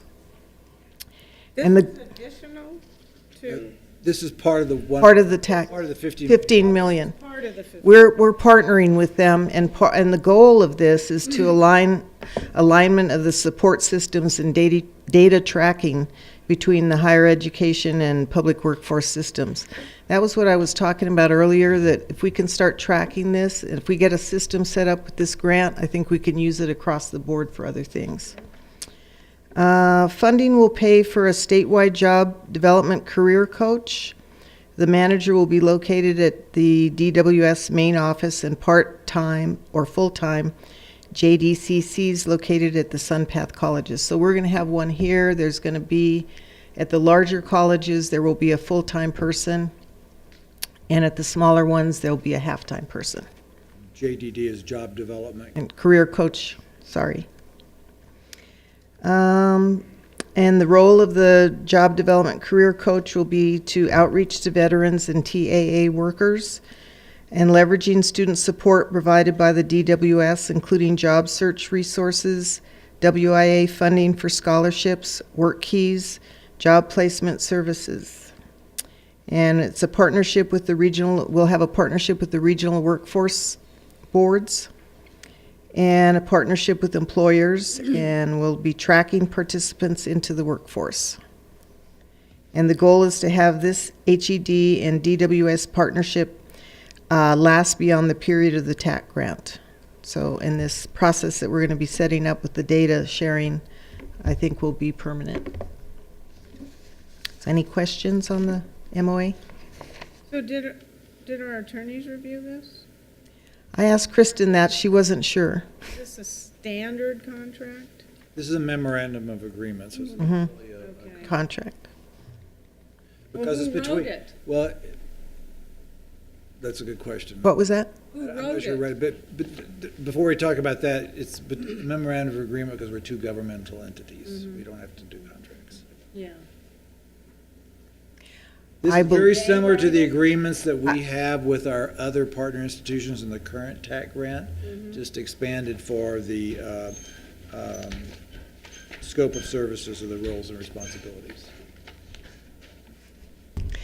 This was reviewed by the Department of Labor, and I don't know who was reviewed by here. I have a question. Now, will Banner be used for this, or they use their system? How does that work? We don't know yet. I mean, that's part of what we're going to be figuring out. I see, okay. The Workforce Solutions doesn't have banners. They will use their own systems, but they have to provide the reports that we have to submit to the U.S. Department of Labor. And we're going to try and figure out some way of data sharing, Interface it, yeah. interface. That should be a trick. We've been trying to do that with the public schools for a while. Well, Madam Chair and members of the board, one of our challenges for all of our programs is tracking the placement of students once they leave. And so if we can figure out a way, working with Workforce Solutions, to do a better job of doing that, it's going to help us all in the long term. Define return on investment and a whole variety of things that we haven't been able to do very well. What about a tracking device under their skin? Kind of like the dogs, huh? Chip. Okay. Is there a motion to approve this? So moved. Second. Any discussion? All those in favor? Aye. Opposed? Motion carries. Thank you. Okay, thank you. We're on to any board reports. Now, we have purchases over $100,000. Oh, right, I'm sorry. Video. We have a few. I tried to skip that one. Wishful thinking. I'm going to have reading material. Madam Chair, members of the board, President Grissom, we have 5 purchases over $100,000 and less than $300,000. Actually, one is right at $300,000, issued over the last several months. The first one is to PNM Electric Services. That's for $300,000, but that is for monthly utility services. So it's not a single purchase of $300,000. The second is to Delage Land and Financial Services for $203,888. That is the master PO for our monthly payment for our copier leases throughout the campus. We pay $200,000 a month? No, that's for a year. leases? That's a year. A year? Yes. In monthly increments. We pay in monthly increments. The next is to PNM Electrical Services, and that is for the interrupter for our solar PV array here on the campus. And that is actually a single purchase of $111,933, and that is funded out of the local bond. The next is to Aleutian Support. That is for our annual support for our banner software for the various modules that we use here on campus. And the final one is to Continuum Retail Energy Partners. That is a master PO for natural gas services to the campus. Okay. Any questions? Does the Banner contract include the completion of the Banner software applications? This is just the license fee for the modules that we own. Or the modules that you already have? That Yes. we can't use? Right, so Lucian is who we pay our license fees to. Right now, Strata Information Group, which we call SIG, is the consultants who've been helping us to implement. So do we pay only for what we use, or do we pay for the whole for the whole We pay for the whole thing. configuration. We had paid, so we have been paying for systems that we have not been using, but we are now going to start using them. Okay. Okay, thank you very much for staying around for that.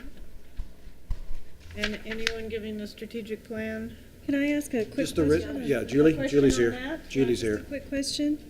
Wait. So our $300,000 monthly electrical bill, have we seen any? That's not monthly. Okay, It's annual. annual. Annual. I haven't seen the latest bill. I do know that the first bill that we got after the solar array went live was only half of the month was the solar. I can't remember what the bill was, but I know we got over $2,000 in rec payments. In rent payments?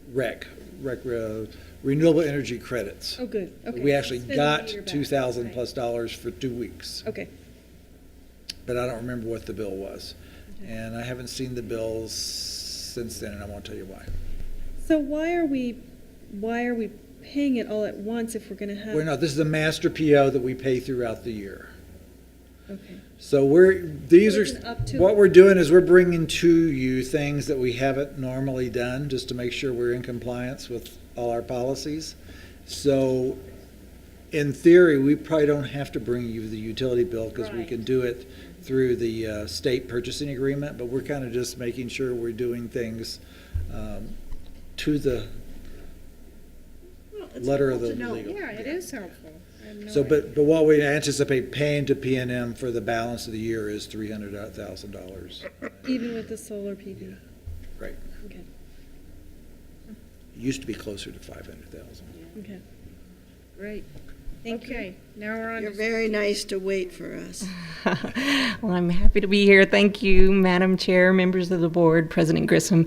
I did submit a written report giving an update of the implementation of the strategic plan. I'm happy to give a verbal report, but also because of the late hour, I'm also happy to just take questions, whatever you prefer.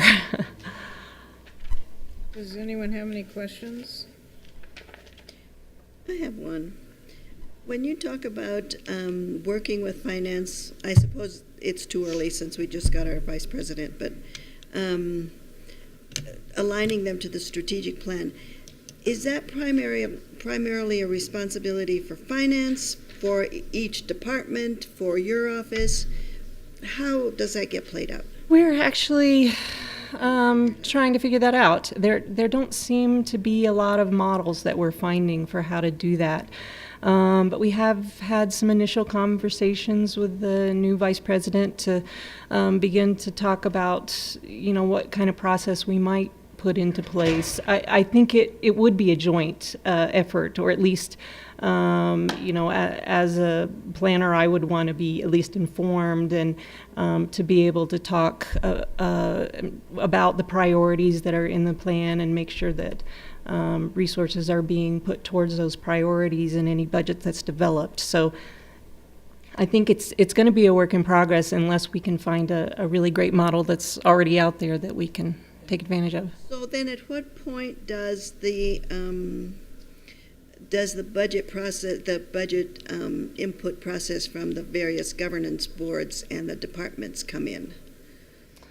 I'm not sure I can answer that at this point. I can get back to you about that unless you have. What we did last year is we came up with a process to align new budget requests to the strategic plan because they got points based upon being aligned. It's the existing budget and the district is how we need to figure out a model to how to make sure it's aligned, because if we decide it's not, then we need to figure out how we're going to redistribute it, and that should go through. We had the budget committee process that we put together last year, which was representative faculty senate, staff senate, and a group of people. So we would probably run things through there, and if we're making a major change, I'd want to try to run it through the shared governance process in full. But that's, if you know of any models that you've seen around the country, let us know. But for new requests, we can align it. Existing base budget, Yeah, is tougher. thank you for clarifying that. Okay, that'd be great. Yeah. I have a question about the performance evaluations Mhm. for the faculty. So when those come back from the students, then does the faculty member get a report saying this is a cumulative report saying this is what your students said about you? There is here we're talking about the idea survey and the results that are coming back from that process. Each faculty member does get a report. It's been inconsistent in the past in how it was actually delivered to the faculty member. So I think in some cases, either they weren't getting them at all or they weren't getting them in a very timely fashion. And so that's something OPI was asked to come in to work with the Vice President of Academic Affairs office to help put that system into place to make sure that the results are coming in a timely fashion, they're getting reviewed, and they're being used, because otherwise, why go through this process? So they're being used. How are they being used? Well, in terms of the faculty reviewing the results, With someone or just? It could be with the chair, it could be with the dean. I think it depends on what kind of feedback is received. I'm sorry, I lost my train of thought.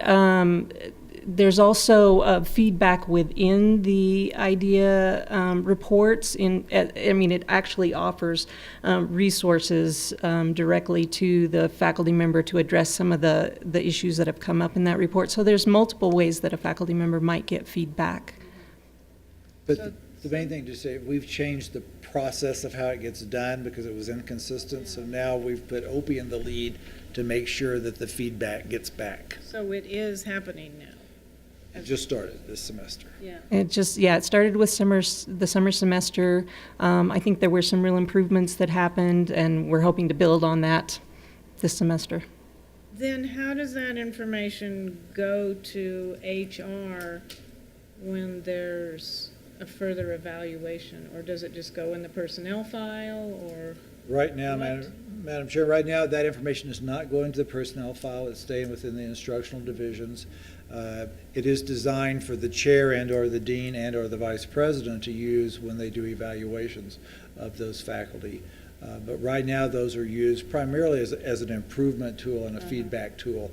As we get further into a bigger evaluation project, both for faculty and staff, we'll address how those might fit in. But that information is not going into the individual faculty members' file unless for whatever reason they get written up by their supervisor for something that needs to be addressed. Okay.